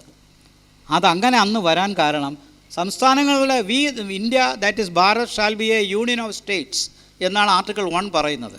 പക്ഷേ സംസ്ഥാനങ്ങൾ രൂപീകരിക്കുന്നത് തന്നെ പിന്നീടല്ലേ വന്നത്. 14-ൽ നിന്ന് 28, 29 ആയില്ലേ, ഇപ്പോൾ 28ആയി. ഞാൻ പറയുന്നു 32-ലെത്ത് വന്ന്. അപ്പോൾ ഇങ്ങനെ സംസ്ഥാനങ്ങൾ വരുമ്പോൾ സംസ്ഥാനങ്ങൾക്ക് വിട്ടുകൊടുക്കാൻ പറ്റില്ല. അമേരിക്കൻ ഭരണഘടന നേരെ തിരിച്ചാണ്. The states created the union. സംസ്ഥാനങ്ങളാണ് രാജ്യമുണ്ടാക്കിയത്. അതുകൊണ്ടത് ഡീസെൻട്രലൈസ്ഡാണ്. നമ്മുടെ പാറ്റേൺ തുടങ്ങിയത് സെൻട്രലൈസ്ഡാണ്. ഇപ്പോൾ മാറി വരുന്നുണ്ട്. അതാണ് ഈ പഞ്ചായത്ത് രാജിന് 73-ഉം 74 ഭേദഗതി വഴി ഒരുപാട് അധികാരങ്ങൾ കൊടുത്തിട്ടുണ്ട്. സ്റ്റേറ്റിൻ്റെ പവേഴ്സും മറ്റും ഒരുപാട് അധികാരങ്ങൾ കൊടുത്തു. അപ്പോൾ ഫെഡറലിസം. അപ്പോൾ അടുത്ത 2-3 ഫീച്ചേഴ്സൂടെ പറയാം. Independence of judiciary. കോടതി ലെജിസ്ലേച്ചറും എക്സിക്യൂട്ടീവും കഴിഞ്ഞാൽ കോടതി ഇത് രണ്ടിനും ബന്ധപ്പെട്ടതല്ല, സ്വതന്ത്രമായി നിൽക്കണം. പ്രത്യേകിച്ച് മറ്റൊരു സവിശേഷത എന്ന് പറയുന്നത് ജുഡീഷ്യൽ റിവ്യൂ ആണ്. അതായത് പാർലമെൻറ്റ് പാസ്സാക്കുന്ന ഏത് നിയമവും കോടതിക്ക് ഭരണഘടനാ വിരുദ്ധമാണെങ്കിൽ അങ്ങനെ പ്രഖ്യാപിക്കാം. ആ പവർ ഇന്നുമുണ്ട്. ഫെഡറലിസത്തിൽ ഭരണഘടനയുടെ കാവൽഭടനാണ്, സംരക്ഷകനാണ് കോടതി. ഈ ഫീച്ചേഴ്സ് നമ്മുടെ കോൺസ്റ്റിറ്റ്യൂഷനിൽ എടുത്തു പറയുന്നുണ്ട്. ഇപ്പോൾ ചുരുക്കത്തിൽ ഈ പറയുന്ന ഞാനിപ്പോൾ ഒരു 9 ഫീച്ചേഴ്സ് എല്ലാം കൂടെ പറഞ്ഞു. ഫെഡറലിസവും പറഞ്ഞു, പിന്നെ ഇൻഡിപെൻഡൻസ് ജുഡീഷ്യറി പറഞ്ഞു, ജുഡീഷ്യൽ റിവ്യൂ പറഞ്ഞു, ഇപ്പോൾ റൂൾ ഓഫ് ലോ പറഞ്ഞു. ഇത്തരം കാര്യങ്ങളെല്ലാം സവിശേഷമായ അടിസ്ഥാന ഇവയൊന്നും എടുത്തു കളയാൻ പറ്റില്ല. ഇതിലൊരു കോംപ്രമൈസും ഇല്ല. പാർലമെൻറ്റ് എന്തും പാസ്സാക്കാം, പക്ഷേ ഇതൊന്നും ചെയ്യാൻ പറ്റില്ല. സെക്കുലറിസത്തെ മാറ്റാൻ പറ്റില്ല. സോഷ്യലിസം എന്നുള്ളത് ഭരണഘടനയിലെ സവിശേഷതയാണോ എന്ന് ചോദിച്ചാൽ പ്രിയാമ്പിളിൽ പറയുന്നുണ്ട്, പക്ഷേ കോടതികൾ ആരും പറഞ്ഞിട്ടില്ല. അത് ചോദ്യം ചെയ്തപ്പോഴാണ് കോടതി പറഞ്ഞത് സോഷ്യലിസത്തെ ഇന്ത്യൻ ബ്രാൻഡ് ഓഫ് സോഷ്യലിസം എന്ന് പറഞ്ഞാൽ ഇൻക്ലൂസീവ്നെസ്സാണ്, ഇക്വിറ്റിയാണ്, ഡിസ്ട്രിബ്യൂഷൻ ഓഫ് റിസോഴ്സസ് ആണ്. ഈ തരത്തിലുള്ള ഒരു സംവിധാനമാണ്. ഇപ്പോൾ ചുരുക്കത്തിൽ ഇതുമായി ബന്ധപ്പെട്ട് ഭരണഘടന വളർന്നു വന്നപ്പോൾ ഒരുപാട് മാറ്റങ്ങൾ വന്നു. അടിയന്തരാവസ്ഥ വന്ന സമയത്ത് 42ാമത്തെ ഭേദഗതിയിൽ കൂടി ഭരണഘടനയുടെ മൊത്തം സ്വഭാവം തന്നെ മാറ്റുന്ന രീതിയിൽ ചില കാര്യങ്ങൾ ചെയ്തു. ഉദാഹരണമായിട്ട് ഭരണഘടനാ ഭേദഗതികൾ കോടതി ചോദ്യം ചെയ്യാൻ പാടില്ല, പാർലമെൻറ്റാണ് അധികാരി എന്ന് ഇന്ദിരാഗാന്ധിയുടെ ഗവൺമെൻറ് അന്ന് പാർലമെൻറ്റ് പാസ്സാക്കി. മറ്റൊന്ന് പിന്നെ പാർലമെൻറ്റിന് ലോക്സഭയുടെ ടേം 6 വർഷമാക്കി, അസംബ്ലിയുടെ ടേമും 6 വർഷമാക്കി. ഇതൊക്കെ മാറ്റി പിന്നീട് അത് ഈ ടേംസൊക്കെ മാറ്റി. പിന്നെ ജനതാ പാർട്ടി അധികാരത്തിൽ വന്നപ്പോൾ, അടിയന്തരാവസ്ഥ കഴിഞ്ഞ് വന്നപ്പോൾ സ്വത്തവകാശം മൗലികാവകാശമല്ലാതാക്കി. അങ്ങനെ ഒരു നല്ല കാര്യം ചെയ്തു. അപ്പോൾ അതുകൊണ്ട് അതിൻ്റെ പേരിൽ ഇനി വഴക്കിടാൻ പറ്റില്ല. നമുക്ക് സ്വത്തവകാശം, സ്വത്തുണ്ട്, നമുക്ക് സ്വത്താകാം. Ordinary legal right article 300A നമുക്ക് സ്വത്ത് വാങ്ങിക്കാനും പ്രൊസസ് ചെയ്യാനുള്ള അവകാശമുണ്ട്. പക്ഷേ അതിൻ്റെ പേര് പറഞ്ഞ് രാജ്യത്തിനൊന്നും എടുക്കാൻ പറ്റില്ല എന്ന് പറയാൻ പറ്റില്ല. നമ്മുടെ വീട് റോഡ് സൈഡ് ആണെങ്കിൽ അവിടുത്തെ സെൻറ്റ് ഭൂമി എടുത്തുകൊണ്ട് പോയാൽ നമുക്ക് കോടതിയിൽ പോയാൽ നമുക്കൊരു വാല്യൂവും കിട്ടത്തില്ല. കാരണം പൊതുനന്മയ്ക്കാണ് എടുത്തുകൊണ്ട് പോയത്, അല്ലേ? പൊതുനന്മയ്ക്കാണ് കൊണ്ടുപോകുന്നത്. അപ്പോൾ അതിനെ ചോദ്യം ചെയ്യാൻ പറ്റില്ല. റൈറ്റ് ടു പ്രോപ്പർട്ടി എന്ന് പറയുന്നത് ഫണ്ടമെൻ്റൽ റൈറ്റ് അല്ല, it's an ordinary legal right. അപ്പോൾ ഇത് ഭരണഘടനയുടെ ഒരു ഓട്ടപ്രദക്ഷിണം മാത്രമേ ഞാൻ നൽകിയിട്ടുള്ളൂ. ഭേദഗതികൾ, ഭരണഘടനാ ഭേദഗതികൾ വളരെ പ്രധാനപ്പെട്ട ഒന്നും തന്നെ പറയാൻ സമയം കിട്ടിയില്ല. ഇനി ഭരണഘടന വളരുന്നതനുസരിച്ച് മാറ്റങ്ങൾ വേണം. എനിക്ക് തോന്നിയ ഒരു കാര്യം ഇനിയും ചെയ്യേണ്ടത് ഈ പാർലമെൻറ്റും അസംബ്ലി കോൺസ്റ്റിറ്റ്യുവൻസീസിൻ്റെയൊക്കെ എണ്ണം വർദ്ധിപ്പിക്കേണ്ടി വരും. അതിനെ ഡീലിമിറ്റേഷൻ എന്ന് പറയും. പക്ഷെ അത് തൊടാൻ പറ്റാത്തൊരവസ്ഥയാണ്. എന്താ കാരണം എന്നറിയാം? ഇന്ത്യയിലെ സൗതേൺ സ്റ്റേറ്റ്സും വെസ്റ്റേൺ സ്റ്റേറ്റ്സിലും പോപ്പുലേഷൻ കുറഞ്ഞിട്ടുണ്ട്. പ്രത്യേകിച്ച് ഗോവ മുതൽ നമുക്ക് കേരളം വരെ നോക്കിക്കഴിഞ്ഞാൽ പോപ്പുലേഷൻ കുറഞ്ഞിട്ടുണ്ട്. എന്നാൽ ഹിന്ദി ഹാർട്ട്ലാൻഡിലെ പോപ്പുലേഷൻ വല്ലാതെ കൂടിയിട്ടുണ്ട്. അപ്പോൾ ഡീലിമിറ്റേഷൻ വരുമ്പോൾ സെൻസസ് എടുക്കേണ്ടി വരും. 2021 നമ്മൾ സെൻസസ് എടുത്തില്ല. മറ്റേത് 10 വർഷം കൂടുമ്പോൾ 1931 മുതൽ ബ്രിട്ടീഷുകാരുടെ കാലം തൊട്ട് every 10 years we had A census. ഇപ്പോൾ സെൻസസ് ഇല്ല. ഇനി അടുത്ത സെൻസസ് 2026 എടുക്കാമെന്നാണ് പറഞ്ഞു വച്ചിരിക്കുന്നത്, അടുത്ത കൊല്ലം. പക്ഷേ എടുത്തു കഴിഞ്ഞ് 2031 ഇലക്ഷൻ വരുമ്പോൾ 2 കാര്യങ്ങൾക്ക് പ്രത്യേകത വരും. ഒന്ന്, ഇന്ന് കാണുന്നത് പോലെ 25 ലക്ഷം പേര് ഒരു MP എലക്ട് ചെയ്യുന്നൊരവസ്ഥ ഉണ്ടാവില്ല. ആന്ധ്രാപ്രദേശിലെ ഒരു മണ്ഡലത്തിൽ അങ്ങനെയാണ്, 25 ലക്ഷം പേരാണ്. എന്നാൽ 50,000 പേര് എടുക്കുന്നൊരു MP ഉണ്ട് ലക്ഷദ്വീപിൽ. ഈ എക്സ്ട്രീംസ് പാടില്ല. ഒരു 12-15 മാക്സിമം, അതങ്ങേറ്റമാണ്. അതിനപ്പുറം പോകാൻ പാടില്ല. പക്ഷേ ഭരണഘടനയിൽ അതിന് ഭേദഗതി 7.5 ലക്ഷത്തിന് മുകളിലാകാം എന്നൊരു ഭേദഗതി വന്നു. എന്നാൽ ലക്ഷദ്വീപിന് അങ്ങനെയല്ല, 50,000 താഴെ ഉള്ളൂ. അപ്പോൾ ചുരുക്കത്തിൽ ഈ ഡീലിമിറ്റേഷൻ വരുമ്പോഴുണ്ടാകുന്ന ഒരു ത്രെട്ട് എന്താണെന്നറിയാമോ? സദേൺ സ്റ്റേറ്റ്സിലെ ലോക്സഭയിലെ അംഗസംഖ്യ കുറയുകയും നോർത്ത് ഇന്ത്യൻ സ്റ്റേറ്റ്സിലെ അംഗസംഖ്യ കൂടുകയും ചെയ്യും. ഉദാഹരണമായിട്ട് 80 ലോക്സഭാ മെമ്പേഴ്സുള്ള ഉത്തർപ്രദേശിന് 120 ആവും. കേരളത്തിൻ്റെ 20 ചിലപ്പോൾ 18 19 ആയി മാറും. തമിഴ്നാടിൻ്റെ 39 ചിലപ്പോൾ 35 ആയി മാറും.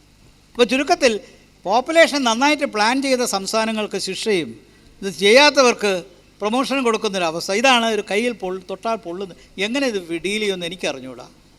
സ്റ്റേറ്റുകൾ കൂടുതലുണ്ടാവുകയാണോ? ഇങ്ങനെ ഉണ്ടാകുമ്പോൾ ആ പാരാമീറ്റേഴ്സ് മാറുമോ? എന്തായാലും പബ്ലിക് പോളിസിയിൽ വോട്ടിനും എണ്ണത്തിനും കാരണമുണ്ട്. അതുകൊണ്ടാണല്ലോ പാർട്ടികൾ മുദ്രാവാക്യം വിളിക്കുന്നത് എണ്ണാമെങ്കിൽ എണ്ണിക്കോ എന്ന്. അതുകൊണ്ട് നമ്പേഴ്സ് കൗണ്ട്, എണ്ണത്തിന് വലിയ പ്രാധാന്യമുണ്ട്. ആ കാര്യം നമുക്ക് മറക്കാൻ പറ്റില്ല. മറ്റൊരു പ്രത്യേകത,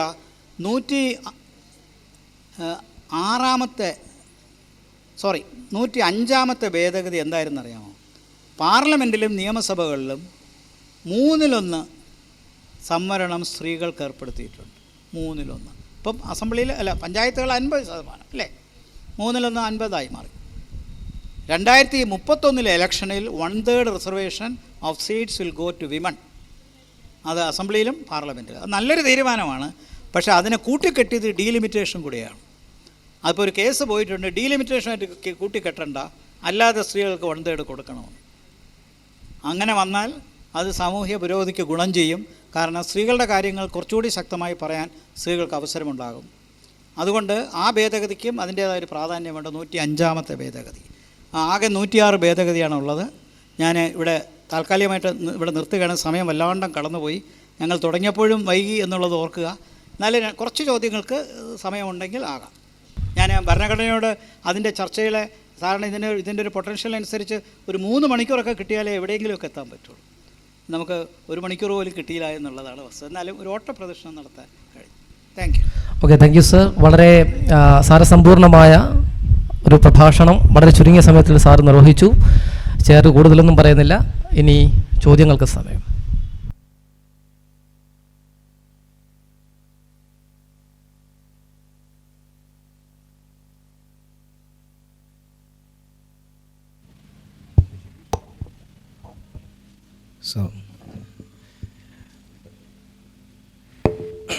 സാർ പറഞ്ഞ കാര്യങ്ങളോടൊക്കെ ഒരു ഹിസ്റ്ററിയും അതിൻ്റെ ഭരണഘടനയുടെ ഒരു ചരിത്രവും എന്താണ് ഭരണഘടന എന്നുള്ളതാണ്. അതിൻ്റെ വർത്തമാനത്തിലേക്ക്, അതിൻ്റെ ഭാവിയിലേക്ക് പ്രവേശിച്ചതേയില്ല. എൻ്റെ ഒരു ചോദ്യം സാറ് പറഞ്ഞെടുത്ത് 32 സ്റ്റേറ്റായി ഭാവിയിൽ ഇന്ത്യയിൽ മാറും, അല്ലെങ്കിൽ ഭാവിയിൽ സ്റ്റേറ്റുകളുടെ എണ്ണം കൂടും എന്ന് പറഞ്ഞ അവിടെയാണ് എൻ്റെ ഒരു സംശയം വരുന്നത്.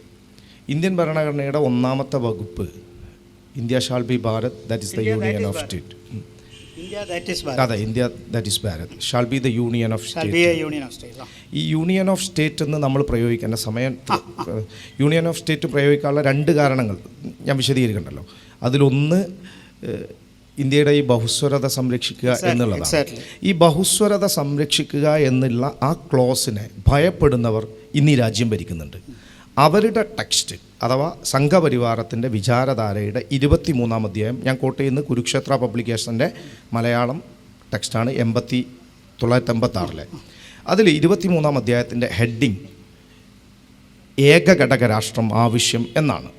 അഥവാ ഇന്ത്യയിൽ ഇപ്പോൾ കേരളം ഉൾപ്പെടെ ഗവർണർമാർ, ഇന്ത്യയിലെ പല സംസ്ഥാനങ്ങൾ വൈസ് ചാൻസലർ നിയമനത്തിൽ യോഗ്യത വേണ്ട, യൂണിവേഴ്സിറ്റികൾ കേന്ദ്രം തീരുമാനിക്കും, ഇങ്ങനെ സകല സാധനങ്ങളും വരുന്നു. സമയം കുറവ് കാരണം ഞാൻ ഇതിൻ്റെയൊക്കെ പിന്നിലെ അൾട്ടിമേറ്റ് എയിം എന്ന് പറയുന്നത്, ഇപ്പോൾ തമിഴ്നാട്ടിൽ കോയമ്പത്തൂർ കേന്ദ്രമായിട്ട് കൊങ്കുനാട് വരണം, നമ്മുടെ കേരളത്തിൽ തന്നെ പുതിയ കേന്ദ്രഭരണ പ്രദേശങ്ങൾ വേണം, ഇങ്ങനെയുള്ള സാധനങ്ങൾ വരുന്നു. ഇവിടെ ഇന്ത്യയിൽ സംഭവിക്കാൻ പോകുന്നത്, സാറിൻ്റെ നിരീക്ഷണത്തോടുള്ള എൻ്റെ വളരെ കൃത്യമായൊരു വിയോജിപ്പ്, സ്റ്റേറ്റുകളുടെ എണ്ണം കൂടുകയല്ല സംഭവിക്കുക. ഇന്ത്യൻ സംഘപരിവാരത്തിന് ഇന്ത്യയിൽ അവർ തുടരുകയാണെങ്കിൽ ഹിന്ദുത്വ രാഷ്ട്ര നിർമ്മാണത്തിന്, ഇന്ത്യയിലെ സംഘപരിവാരത്തിൻ്റെ ഫാസിസ്റ്റ് അജണ്ട രാജ്യത്ത് നടപ്പിലാക്കാൻ സംസ്ഥാനങ്ങളെ അവർ കൺട്രോൾ ചെയ്യും. അത് അവരുടെ ടെക്സ്റ്റിൽ എഴുതി വെച്ചിട്ടുള്ളതാണ്. ഗോൾവാൾക്കർ 23-ാം അധ്യായത്തിൻ്റെ തലക്കെട്ട് തന്നെ ഏകഘടക രാഷ്ട്രം എന്നാണ്. അതിൻ്റെ സബ് ടൈറ്റിൽ വിഷബീജം എന്നാണ് സ്റ്റേറ്റിനെ ഉപയോഗിച്ചിട്ടുള്ളത്. വിഷബീജം. ഈ ബഹുസ്വരത ഉണ്ടാവുന്നു എന്നുള്ളത് കൊണ്ട് സ്റ്റേറ്റ് ഇല്ലാതാക്കുക എന്നുള്ളത്. അതുകൊണ്ട് ആ നിരീക്ഷണം ഞാൻ വിയോജിക്കുന്നു. അത് സാറ് പറയും, ഇനി അഥവാ സ്റ്റേറ്റ് ഉണ്ടാവുകയാണെങ്കിൽ അത് സ്റ്റേറ്റ് ലിസ്റ്റിനെ സമ്പൂർണ്ണമായിട്ടും അങ്ങോട്ടും ഇങ്ങോട്ടും മാറ്റി ഈ പറയുന്ന കേന്ദ്രത്തിൻ്റെ സർവാധിപത്യത്തോടു കൂടിയുള്ള സ്റ്റേറ്റായിരിക്കും. അങ്ങനെ ആവില്ലേ എന്നാണ് എൻ്റെ ചോദ്യം. ഭരണഘടനയുടെ ഭാവിയെക്കുറിച്ച് എനിക്ക് സംശയമൊന്നുമില്ല. നമ്മുടെ ജുഡീഷ്യറിയിൽ എനിക്ക് നല്ല പ്രതീക്ഷയാണുള്ളത്. ജുഡീഷ്യറിയുടെ ഇൻഡിപെൻഡൻസ് കക്ഷി രാഷ്ട്രീയത്തിനപ്പുറമായി നിന്നാൽ, അവർ ഇൻറ്റഗ്രിറ്റിയോടുകൂടി പ്രവർത്തിച്ചാൽ ഭരണഘടനയ്ക്ക് ഒരു പ്രശ്നവും ഉണ്ടാവുകയില്ല. ഇവിടെ ഇതിപ്പോൾ 10-30 വർഷം മുമ്പ്, അന്നും ഞാൻ പൊളിറ്റിക്കൽ സയൻസ് ക്ലാസ്സിൽ പറയുമായിരുന്നു, even if BJP gets 2/3 majority in Lok Sabha and if they try to declare the country as a Hindu state, a judge in the Supreme Court, by a stroke of a pen, he can destroy the very law passed by the parliament. അതിലെനിക്ക് ഇന്നും പ്രതീക്ഷയുണ്ട്. ജഡ്ജിമാർ appoint ചെയ്യുന്ന രീതിക്കകത്ത് കൊളീജിയത്തിൽ നമുക്ക് അഭിപ്രായ വ്യത്യാസമുണ്ടെങ്കിലും, കുറച്ച് കുടുംബ സ്വാധീനങ്ങളൊക്കെ അതിനകത്ത് വരുന്നുണ്ടെങ്കിലും, ഇപ്പോഴും അതൊരു ബൈ ആൻഡ് ലാർജ് ഒരു ഇൻഡിപെൻഡൻറ്റ് പ്രോസസ്സിലാണ് പോകുന്നത്. താങ്കൾ പറഞ്ഞ ചോദ്യത്തിനോട് ചേർത്ത് പറയാനുള്ളത്, ഇന്ത്യയുടെ ദുർബലതകളിൽ ഒരു പ്രധാനപ്പെട്ട ദുർബലത എന്ന് പറയുന്നത് ശക്തമായൊരു പൊതുസമൂഹം ഉണ്ടായിട്ടില്ല എന്നുള്ളതാണ്. പൊതുസമൂഹം ശക്തമായ ഒരു സിവിൽ സൊസൈറ്റി രാജ്യത്തുണ്ടെങ്കിൽ ഈ പറയുന്ന രീതിയിൽ വർഗീയ, ജാതീയ, രാഷ്ട്രീയ പശ്ചാത്തലത്തിൽ നമ്മൾ പോവുകയില്ല. അവിടെ വിദ്യാഭ്യാസത്തിന് വലിയൊരു സ്ഥാനമുണ്ട്. പൊളിറ്റിക്കൽ പാർട്ടീസ് വോട്ട് ബാങ്കുകളുടെ പിറകെ പോകുന്നതാണ് ഈ ജാതി മത രാഷ്ട്രീയത്തിലേക്ക് ഏറ്റവും കടന്നു കയറാനുള്ള സാഹചര്യം നമുക്ക് സൃഷ്ടിച്ചത്. ആദ്യത്തെ സ്പീക്കർ മൗലങ്കർ സ്പീക്കറായി ജോയിൻ ചെയ്ത ഉടനെ തന്നെ കോൺഗ്രസ് പാർട്ടിയിൽ നിന്ന് രാജിവെച്ചു. അടുത്ത ഇലക്ഷൻ വന്നപ്പോൾ അദ്ദേഹം നിഷ്പക്ഷനാണെന്ന് തെളിയിക്കാൻ ഞാൻ സ്വതന്ത്രനായിട്ട് നിൽക്കാൻ പോവുകയാണെന്ന് പറഞ്ഞു. പക്ഷെ അന്ന് കോൺഗ്രസ് പാർട്ടി പറഞ്ഞു, ഞങ്ങളുടെ ടിക്കറ്റ് ഇല്ലാതെ നിന്നാൽ ഞങ്ങൾ വേറെ സ്ഥാനാർത്ഥിയെ നിർത്തുമെന്ന് പറഞ്ഞു. ഞാനീ പറഞ്ഞു വന്നത്, രാഷ്ട്രീയ പാർട്ടികൾ അവർ പ്രിൻസിപ്പിൾഡായിട്ട് നിന്നിരുന്നെങ്കിൽ ഈ അൺപ്രിൻസിപ്പിൾഡായിട്ടുള്ള പോളിസീസ് ഉണ്ടാവില്ല, വോട്ട് ബാങ്കുകൾ ഉണ്ടാവില്ലായിരുന്നു. വോട്ട് ബാങ്കുകൾക്ക് വളക്കൂറില്ലെങ്കിൽ തന്നെ ഈ നാട്ടിലുണ്ടായിരുന്നു. അതാണ് ഞാൻ ജാതിമത, പുരുഷ മേധാവിത്വ, ഫ്യൂഡലിസ്റ്റ് ചിന്താഗതിയുള്ള സോഷ്യൽ സ്ട്രക്ചറിനെ കുറിച്ച് ഞാൻ പറഞ്ഞത് അതാണ്. അത് സൂചിപ്പിച്ച് തന്നെയാണ് മുന്നോട്ട് പോയത്. ആ പശ്ചാത്തലത്തിൽ വിദ്യാഭ്യാസവും വിദ്യാഭ്യാസത്തിൻ്റെ വളർച്ചയും സിവിൽ സൊസൈറ്റിയുടെ വളർച്ചയും ഉണ്ടെങ്കിൽ മാത്രമേ ഇത് നടക്കത്തുള്ളൂ. പക്ഷേ രാഷ്ട്രീയ പാർട്ടികളെല്ലാം വോട്ട് ബാങ്കുകളുടെ പുറകെ പോകുന്നത് എന്തുകൊണ്ടാണ്? ഇപ്പോഴും നമുക്കതിന് ഉത്തരം കിട്ടാത്തത് ജനങ്ങൾക്ക് മനസ്സിലാവുന്ന ഭാഷ ജാതിയുടെ മതത്തിൻ്റെ മാത്രമേ ഉള്ളൂ. ഞാൻ അങ്ങോട്ട് ചോദിക്കുകയാണ്, അവിടെയല്ലേ പാർട്ടികൾക്ക് പറ്റിയ ഏറ്റവും വലിയ തെറ്റ്? Even the BJP which had only 2 seats in 1984 എങ്ങനെ ഇത്തരം വരെ വന്നു? ആദ്യത്തെ ലോക്സഭയിൽ 26 സീറ്റ് ഉണ്ടായിരുന്ന CPI ഇന്ന് ഏതവസ്ഥയിലെത്തി? ആദ്യത്തെ പ്രതിപക്ഷ നേതാവായിരുന്ന AK ഗോപാലിന് പ്രതിപക്ഷ നേതാവ് സ്റ്റാറ്റസ് ഇല്ലെങ്കിലും നെഹ്റു വിളിച്ചു പറഞ്ഞത് പറ്റത്തില്ല, ഏറ്റവും പ്രധാനപ്പെട്ട പ്രതിപക്ഷ പാർട്ടിയുള്ള ഒരാൾക്ക് പ്രതിപക്ഷ നേതാവിൻ്റെ സ്ഥാനം കൊടുത്തേ പറ്റൂ. അങ്ങനെയുള്ള നമ്മൾ പാർലമെൻ്ററി ഡെമോക്രസിക്ക് വേണ്ട കൺവെൻഷൻസും പോളിസീസും കൊണ്ടുവരാതെ ജാതിയുടെയും മതത്തിൻ്റെയും പിന്നീട് പോയതാണ് ഈ അപകടങ്ങൾക്കെല്ലാം കാരണം. അവിടെ ഒറിജിനൽ ജാതി പാർട്ടിയും ഡ്യൂപ്ലിക്കേറ്റ് ജാതി പാർട്ടിയും വന്നു. ആ ഒറിജിനലും ഡ്യൂപ്ലിക്കേറ്റും വന്ന മത്സരത്തിൽ ഒറിജിനൽ ജയിക്കുന്നു, ഡ്യൂപ്ലിക്കേറ്റുകൾ പരാജയപ്പെടുന്നു. ഇപ്പോൾ ഡൽഹിയിൽ ആം ആദ്മി പാർട്ടി എന്താ ചെയ്തത്? ഹിന്ദുത്വ ഐഡിയ അല്ലേ അവരും കൊണ്ടുപോയത്, അല്ലാന്ന് പറയാൻ പറ്റുമോ? അവിടെ ഒറിജിനൽ ഹിന്ദുത്വമാണോ ഡ്യൂപ്ലിക്കേറ്റ് ഹിന്ദുത്വമാണോ വിജയിച്ചത്? അപ്പോൾ ഈ ജാതി വെച്ച് കളിക്കുന്നത്, ഇതിന് പൊളിറ്റിക്കൽ സയൻസിൽ നമ്മൾ ഒരു ഗ്രേറ്റ് സോഷ്യോളജിസ്റ്റ് ഉണ്ട്, MN ശ്രീനിവാസ്.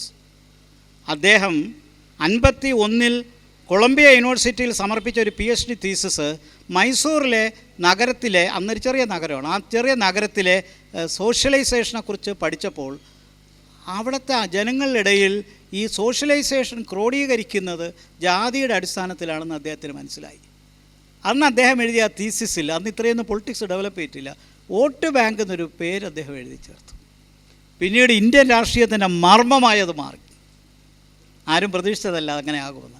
പക്ഷേ ഇപ്പോഴെല്ലാവരും നോക്കുന്നത് ആരാണ്? പുരോഗമന പാർട്ടികൾ പോലും സ്ഥാനാർത്ഥികൾ നിർത്തുമ്പോൾ ഇത് പരിഗണിച്ചാണ് ചെയ്യുന്നത്. ഇപ്പോൾ ജനങ്ങൾ കൂടുതൽ അത് തന്നെ കൊടുത്താൽ എന്ത് ചെയ്യും? ജാതിയും മതവും വേണ്ട, ഞങ്ങൾ ഒറ്റയ്ക്ക് നിൽക്കാൻ, ഞങ്ങൾക്ക് ജാതി മത പ്രാദേശിക പാർട്ടികളുടെ പിന്തുണയില്ലാതെ ഒറ്റയ്ക്ക് നിന്ന് ജനങ്ങൾ വോട്ട് ചെയ്ത് ജയിപ്പിക്കുകയെങ്കിൽ ജയിച്ചാൽ മതി എന്ന് പറഞ്ഞ് കേരളത്തിൽ മാത്രം ഒരു ഇലക്ഷൻ ഉണ്ടായിരുന്നു. 87 ജനങ്ങൾ വോട്ട് ചെയ്ത് ജയിപ്പിക്കുകയും ചെയ്തു. അതിന് മുമ്പ് അതിന് ശേഷം അങ്ങനെ ആയിരുന്നില്ല. അപ്പോൾ ഈ വോട്ട് ബാങ്കുകൾ എന്ന് പറഞ്ഞാൽ എല്ലാവർക്കും ഉള്ള കഴിവാണ്. ഇതിനകത്ത് എല്ലാവരും ഇതിന് ഈക്വലി കൾപ്പബിളാണ്. ആ നിലയ്ക്ക് രാഷ്ട്രീയം വളർത്തിയെടുത്തതാണ് ഈ നാടിൻ്റെ ശാപമായി മാറിയത്. അപ്പോൾ ജനങ്ങളെ വീണ്ടും വീണ്ടും അതിലാണ് ബോധവൽക്കരിക്കുന്നത്. ഇപ്പോൾ സംവരണത്തിൻ്റെ കാര്യത്തിൽ ഇപ്പോൾ ഒരു അർത്ഥത്തിൽ ബാലൻസ് ഉണ്ട്. കാരണം എന്താണ്? കാസ്റ്റുകളെ നിശ്ചയിക്കാൻ, ബാക്ക്വേർഡ് കാസ്റ്റുകളെ നിശ്ചയിക്കാനുള്ള അവകാശം സംസ്ഥാന നിയമസഭയ്ക്ക് വിട്ടുകൊടുത്തു. നേരത്തെ പ്രസിഡൻറ്റിനായിരുന്നു. 2, OBC റിസർവേഷനകത്ത് എണ്ണം കൂടിയെങ്കിലും 69 ആയെങ്കിലും അത് ലാൻഡ് സീലിംഗ് ആക്ടിനകത്ത് വന്നുകൊണ്ട് ഇനി പാർലമെൻറ്റിന് മാറ്റാൻ പറ്റില്ല. 3, 103ാമത്തെ ഭേദഗതി വഴി എക്കണോമിക്കലി EWS എക്കണോമിക്കലി വീക്കർ സെക്ഷന് കൊടുത്തു. അപ്പോൾ ഇത് ഒരർത്ഥത്തിൽ ഒരു ഇക്വിറ്റിയുടെ ബാലൻസ് വന്നില്ലേ? SC/ST റിസർവേഷന് ഒരു കുഴപ്പമില്ല, പ്രൊമോഷനും ആകാമെന്ന് പറയുന്നുണ്ട്. അപ്പോൾ ചുരുക്കത്തിൽ അതനുസരിച്ചുള്ള പ്രയാണമല്ലാതെ ഞാൻ കാണുന്നത് ഇന്ത്യയിൽ സിവിൽ സൊസൈറ്റി ഒട്ടും ശക്തമല്ല. സിവിൽ സൊസൈറ്റിക്ക് അകത്ത് പോലും ജാതി മത വർഗീയ കക്ഷികൾ കടന്നു കയറിയിട്ടുണ്ട്, എത്നിസിറ്റിയും കടന്നുകൂടിയിട്ടുണ്ട്. സംസ്ഥാനങ്ങൾ എന്തുകൊണ്ട് കൂടുമെന്ന് പറയാൻ കാരണം ജനങ്ങളുടെ എണ്ണം വർദ്ധിച്ചത് മാത്രമല്ല, ആവശ്യങ്ങൾ വർദ്ധിക്കുന്നു. ചില കാര്യങ്ങൾ കേന്ദ്രത്തിൽ തീരുമാനിക്കാൻ പറ്റത്തില്ല എത്ര വിചാരിച്ചാലും. അതുകൊണ്ടാണ് ബൈഫർക്കേഷൻ വരുമെന്നും റീഓർഗനൈസേഷൻ വരുമെന്നും ഞാൻ പറയുന്നത്. 32 എന്നുള്ളത് നിങ്ങൾ ഉറപ്പിച്ചങ്ങ് വിശ്വസിക്കേണ്ട.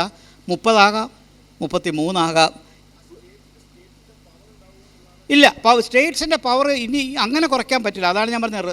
റിസർവേഷൻ്റെ കാര്യത്തിൽ സ്റ്റേറ്റ് അസംബ്ലിക്കാണ് ഇപ്പോൾ തീരുമാനം എടുത്തിരിക്കുന്നത്, അല്ലാതെ പ്രസിഡൻ്റ് അല്ല ബാക്ക്വേർഡ് കാസ്റ്റുകാർ ആരാണ്.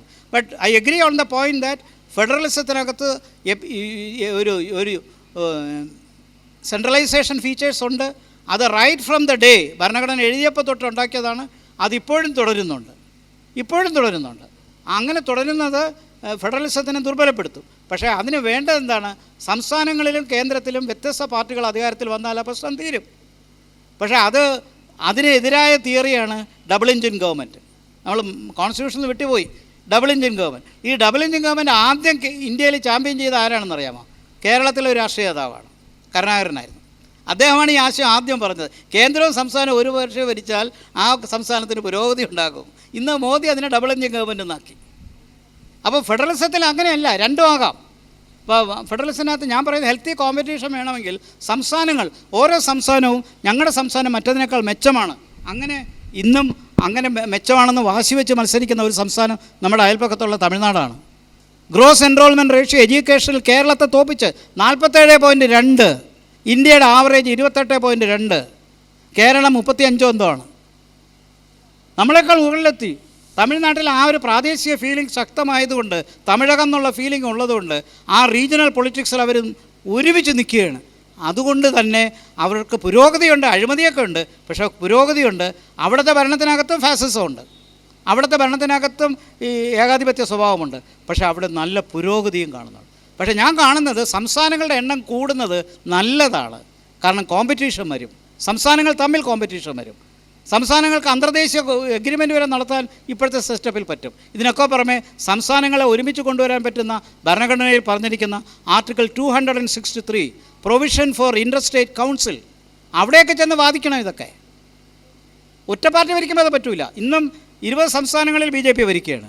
ഒരു സമയത്ത് ഇന്ത്യയിലെ എല്ലാ സ്റ്റേറ്റും കോൺഗ്രസ് ഭരിച്ചിരുന്നു. പക്ഷേ ഇൻ്റർ സ്റ്റേറ്റ് കൗൺസിൽ അവിടെയും ഈ പ്രാദേശിക ആശയങ്ങൾ പറഞ്ഞ് കൊണ്ടുവരണം. അങ്ങനെ കൊണ്ടുവന്നാലേ പറ്റുള്ളൂ. ഞാൻ നിങ്ങൾ പറയുന്ന ഒരു ആശയത്തോട് അത്ഭുതത്തോടെ കാണുകയാണ്. കാരണം BJP പോലും ഇന്ത്യയിൽ വളർന്നത് കേന്ദ്രത്തിൽ നിന്നല്ല, സംസ്ഥാനങ്ങളിൽ നിന്നാണ്. അവരാദ്യം ജയിച്ചത് എവിടെ നിന്നൊക്കെയാണ്? മധ്യപ്രദേശ്, രാജസ്ഥാൻ, ഉത്തർപ്രദേശ്, ഗുജറാത്ത്, ഇങ്ങനെ ജയിച്ച് വന്നാണ് ഒട്ടുക്ക് വന്നത്. പക്ഷേ അവരുടെ അന്നത്തെ ഇലക്ഷൻ മാനിഫെസ്റ്റോ എടുത്ത് നോക്കിയാൽ വളരെ വ്യക്തമായിട്ട് ഫെഡറലിസത്തെ സപ്പോർട്ട് ചെയ്യുന്ന ആശയങ്ങളാണ്. അപ്പോൾ ചുരുക്കത്തിൽ ഫെഡറലിസം മാത്രമേ യൂണിറ്ററി സിസ്റ്റത്തിലേക്ക് പോകാൻ പറ്റില്ല. But we can be centralisation ഇപ്പോഴേ ഉണ്ട്, അതിപ്പോഴേ ഉണ്ട്. അത് നമ്മുടെ ഈ ക്ലോക്കിൻ്റെ പെൻഡുലം പോലെ സെൻട്രലൈസേഷൻ അങ്ങനെയുള്ള സെൻട്രിപെറ്റൽ, സെൻട്രിഫ്യൂഗൽ, ഈ ഡൈനാമിക്സാണ് ഇന്ത്യൻ പൊളിറ്റിക്സിൽ വേണ്ടത്. ഐ സ്റ്റിൽ ബിലീവ് ഇന്ത്യയിൽ കൂടുതൽ സംസ്ഥാനങ്ങളുണ്ടാകും. സംസ്ഥാനങ്ങൾ ഉണ്ടായാലേ കോമ്പറ്റീഷൻ വർദ്ധിക്കുകയുള്ളൂ. കോമ്പറ്റീഷൻ ഉണ്ടായാലേ ഫെഡറലിസം ശക്തമാവുകയുള്ളൂ. അതെല്ലാം പൊളിറ്റിക്കൽ ആകണമെന്നില്ല, എക്കണോമിക്കും ആകാം, പുരോഗതിക്ക് വേണ്ടിയുള്ള കാര്യങ്ങളുമാകാം. Okay sir, thank you. ഒരു ക്വസ്റ്റ്യൻ കൂടെ എടുക്കാം, 2 ക്വസ്റ്റ്യൻ കൂടി എടുക്കാം.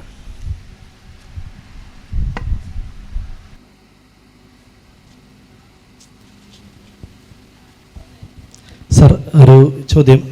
സാർ നേരത്തെ പറഞ്ഞ ഒരു അഭിപ്രായം, ഇപ്പോൾ ഉദാഹരണത്തിന് ഒരുപാട് രാഷ്ട്രീയ പാർട്ടികൾ ഉണ്ടെങ്കിൽ മാത്രമേ, പൊളിറ്റിക്കൽ പാർട്ടീസ് ഉണ്ടെങ്കിൽ മാത്രമേ, പക്ഷെ ഇന്നത്തെ സാഹചര്യത്തിൽ അത് ഞാൻ കേന്ദ്രം എന്നൊരു സിസ്റ്റത്തിൽ നിന്നുകൊണ്ടല്ല, അല്ലെങ്കിൽ നേരത്തെ പറഞ്ഞ പോലെ തന്നെ ഈ സവർണത എന്നൊക്കെ പറയുന്നത് എല്ലാവരും അതിനെ കൃത്യമായി താലോലിച്ചിട്ടുണ്ട്. പിന്നെ ഹിന്ദുയിസം പോലെയുള്ള സംവിധാനങ്ങളെ, ഈവൻ കേരളത്തിൽ പോലും. പക്ഷേ ഈ പല പൊളിറ്റിക്കൽ പാർട്ടികളും പിന്നെ വാനിഷ് ചെയ്യപ്പെടുന്നൊരു സാഹചര്യം ഉണ്ടല്ലോ. ഇപ്പോൾ ആസാമിൽ AGP ഇല്ല, മഹാരാഷ്ട്രയിലെ ശിവസേന ഏതാണ്ട് തീർന്നു. ഇനി ഇങ്ങോട്ട് വരിക, കേരളത്തിൽ 57 എങ്ങാണ്ട് 26 അതായത് ഈ പിന്നെ പാർട്ടികൾ ഇല്ലാതാവുന്ന ഒരു സാഹചര്യം കൂടെ വരുന്നില്ലേ? അത് നമ്മുടെ ഈ സംവിധാനത്തെ എത്രത്തോളം ഇതായിട്ട് ബാധിക്കും എന്നുള്ളതൊന്ന് ആലോചിക്കും. അപ്പോൾ നമ്മുടെ ഈ കേരളത്തിൽ പോലും ഉണ്ട് അങ്ങനെ ഒരവസ്ഥ. Okay, very good question. ഞാനും ഈ വഴി ഒരുപാട് ചിന്തിച്ചിട്ടുള്ളതാണ്. പിന്നെ രാഷ്ട്രീയ പാർട്ടികൾക്ക് മനുഷ്യരുടെ കാര്യം പറഞ്ഞ പോലെ മരണപ്പെടുന്ന സ്വഭാവം പാർട്ടികൾക്കുമുണ്ട്. മൃതിയടയുന്ന പാർട്ടികൾ ഒരുപാടുണ്ട്. ഈ കേരളത്തിൽ തന്നെ ഡിഫങ്ക്ട് പാർട്ടീസുണ്ട്. എനിക്ക് സുഹൃത്തിനോട് പറയാനുള്ളത്, പാർലമെൻ്ററി ജനാധിപത്യത്തിൽ രാഷ്ട്രീയ പാർട്ടികളെ ഒഴിവാക്കിക്കൊണ്ടൊരു സമ്പ്രദായം പറ്റത്തില്ല. ബഹുസ്വരതയുള്ള രാജ്യത്ത് വിവിധ പാർട്ടികളുണ്ടാകും. Multi party സിസ്റ്റമേ നിലനിൽക്കത്തുള്ളൂ. കൂടുതൽ പാർട്ടികൾ ഉണ്ടാവുന്നത് തടയാൻ പറ്റില്ല. അത് വളരെ സത്യമാണ്. പക്ഷേ താങ്കൾ ചോദിച്ചതുപോലെ 1-2 പാർട്ടികളായി ഒതുങ്ങുമോ? അതിനുള്ള സാധ്യതയില്ല. പക്ഷേ നമ്മുടെ ഇന്ത്യയിലെ പ്രധാനപ്പെട്ട 6 പാർട്ടികളെ ഒന്ന് എണ്ണി നോക്കിയാലോ. ഈ 6 പാർട്ടികളിൽ കോൺഗ്രസും BJPയും കഴിഞ്ഞാൽ ബാക്കിയെല്ലാം ദുർബലമായ പാർട്ടികളാണ്. ഉദാഹരണമായിട്ട് Aam Aadmi party, Nagaland national party, BSP, CPM കഴിഞ്ഞു. ഈ 4 എണ്ണമാണ് കോൺഗ്രസും BJPയും കഴിഞ്ഞാൽ ദേശീയ പാർട്ടികൾ according to the election commission rules. അപ്പോൾ ഈ ബാക്കി 4 എണ്ണം തന്നെ കഷ്ടിച്ചായതാണ്. ചുരുക്കത്തിൽ ഹെൽത്തി ആയിട്ടുള്ള നാഷണൽ പാർട്ടീസിൻ്റെ എണ്ണം കുറവാണ്. പക്ഷേ നമുക്കിതിനകത്ത് ഒന്നും ചെയ്യാൻ പറ്റില്ല. കാരണം ഈ പാർട്ടികൾ വളരുന്നതും നശിക്കുന്നതും ജൈവികമാണ്. അതൊരു ഓർഗാനിക്കാണ്. പൊളിറ്റിക്സിനകത്തൊരു ഓർഗാനിക് നേച്ചറുണ്ട്. ആ ഓർഗാനിക് നേച്ചർ അനുസരിച്ച് പാർട്ടികൾ ജനിക്കുകയും മരിക്കുകയും ചെയ്യും. പുതിയ പാർട്ടികൾ ഉണ്ടാവുകയും ചെയ്യും.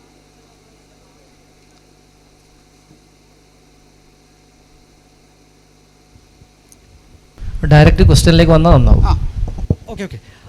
ഇതിനകത്ത് ഇപ്പോൾ കേരളത്തിലാണെങ്കിൽ മെയിൻ സ്ട്രീം പാർട്ടികളുടെ ഒരു ഇടപെടലും കൂടെ അത് നടക്കുന്നില്ലേ അതിനകത്ത്? ഇപ്പോൾ CPMൻ്റെ കാര്യം എടുത്താണെങ്കിലും കേന്ദ്രത്തിലെ BJPയുടെ കാര്യം എടുത്താണെങ്കിലും ആ ഒരു അതിനെ ഇല്ലാതെയാക്കുന്നൊരു സംവിധാനം ഇവിടെ ഉണ്ടാവുന്നില്ലേ? അതത്ര എളുപ്പം ഇല്ലാതാവില്ല. പക്ഷേ ആ സ്പേസിൽ വേറെ ആരെങ്കിലുമൊക്കെ വരും. ഞാനിത് കുറച്ച് റിസർച്ച് ചെയ്തിട്ടുള്ളതുകൊണ്ട് ഞാൻ പറയാം. കാരണം ജനതാ പാർട്ടിക്ക് മുമ്പുണ്ടായിരുന്ന പഴയ കാലത്തെ സോഷ്യലിസ്റ്റ് പാർട്ടികളുടെ അതിൻ്റെ ഒരു വംശങ്ങളുടെ ഒരു ഫാമിലി ട്രീ എടുത്ത് നോക്കിയാൽ ഇന്ന് കേരളത്തിൽ എത്ര പാർട്ടികൾ അതായി മാറി. അപ്പോൾ ചുരുക്കത്തിൽ അത് ഒരിടത്തല്ലെങ്കിൽ വേറൊരിടത്ത് കാണും. പക്ഷേ വലിയ പാർട്ടികൾക്ക് ചെറിയ പാർട്ടികളെ വിഴുങ്ങാനുള്ള സ്വഭാവമുണ്ട് എന്ന് പറഞ്ഞതിനകത്ത് കുറച്ച് സത്യമേ ഉള്ളൂ. കാരണം കേരളത്തിൽ മുന്നണി രാഷ്ട്രീയമല്ലാതെ മുന്നോട്ട് പോകാൻ പറ്റില്ല. അതുകൊണ്ട് മുന്നണി രാഷ്ട്രീയത്തിൽ ഏതൊക്കെ പാർട്ടികളുടെ എണ്ണത്തിൽ കൂടുതൽ വന്നാലേ ത്രാസിൽ നമ്മൾ ബാലൻസിൽ നമുക്ക് വെയിറ്റ് ഭൂരിപക്ഷം കിട്ടത്തുള്ളൂ. ഇപ്പോഴും UDFൻ്റെ കൂട്ടത്തിൽ എണ്ണത്തിൽ ദുർബലമായ പാർട്ടികളേ ഉള്ളൂ. LDFൻ്റെ കൂടെ 11ഓളം പാർട്ടികളുണ്ട്. അപ്പോൾ അതുകൊണ്ട് അവർ നശിപ്പിക്കുന്നു എന്ന് പറയുന്നതിനോട് യോജിക്കാൻ കഴിയില്ല. പക്ഷേ ഒരു കാര്യം ഉറപ്പുണ്ട്, വലിയേട്ടൻ മനോഭാവമുണ്ട് പ്രധാനപ്പെട്ട പാർട്ടികൾക്ക്. അതുകൊണ്ട് ചില സീറ്റുകളൊക്കെ അവർ പേടിച്ചെടുക്കും. നമ്മൾ കോൺസ്റ്റിറ്റ്യൂഷനിൽ നിന്ന് വളരെ മാറിപ്പോയി ഡൈനാമിക്സിലേക്ക് വന്നു. അതിൽ അത്ഭുതമൊന്നുമില്ല. പക്ഷേ റെലവൻ്റ് ആയിട്ടുള്ള ചോദ്യമാണ്. ഒരു ചോദ്യം കൂടി ആവാം. ഒരു ചോദ്യം കൂടി ആരോ ഇല്ലേ? One more question.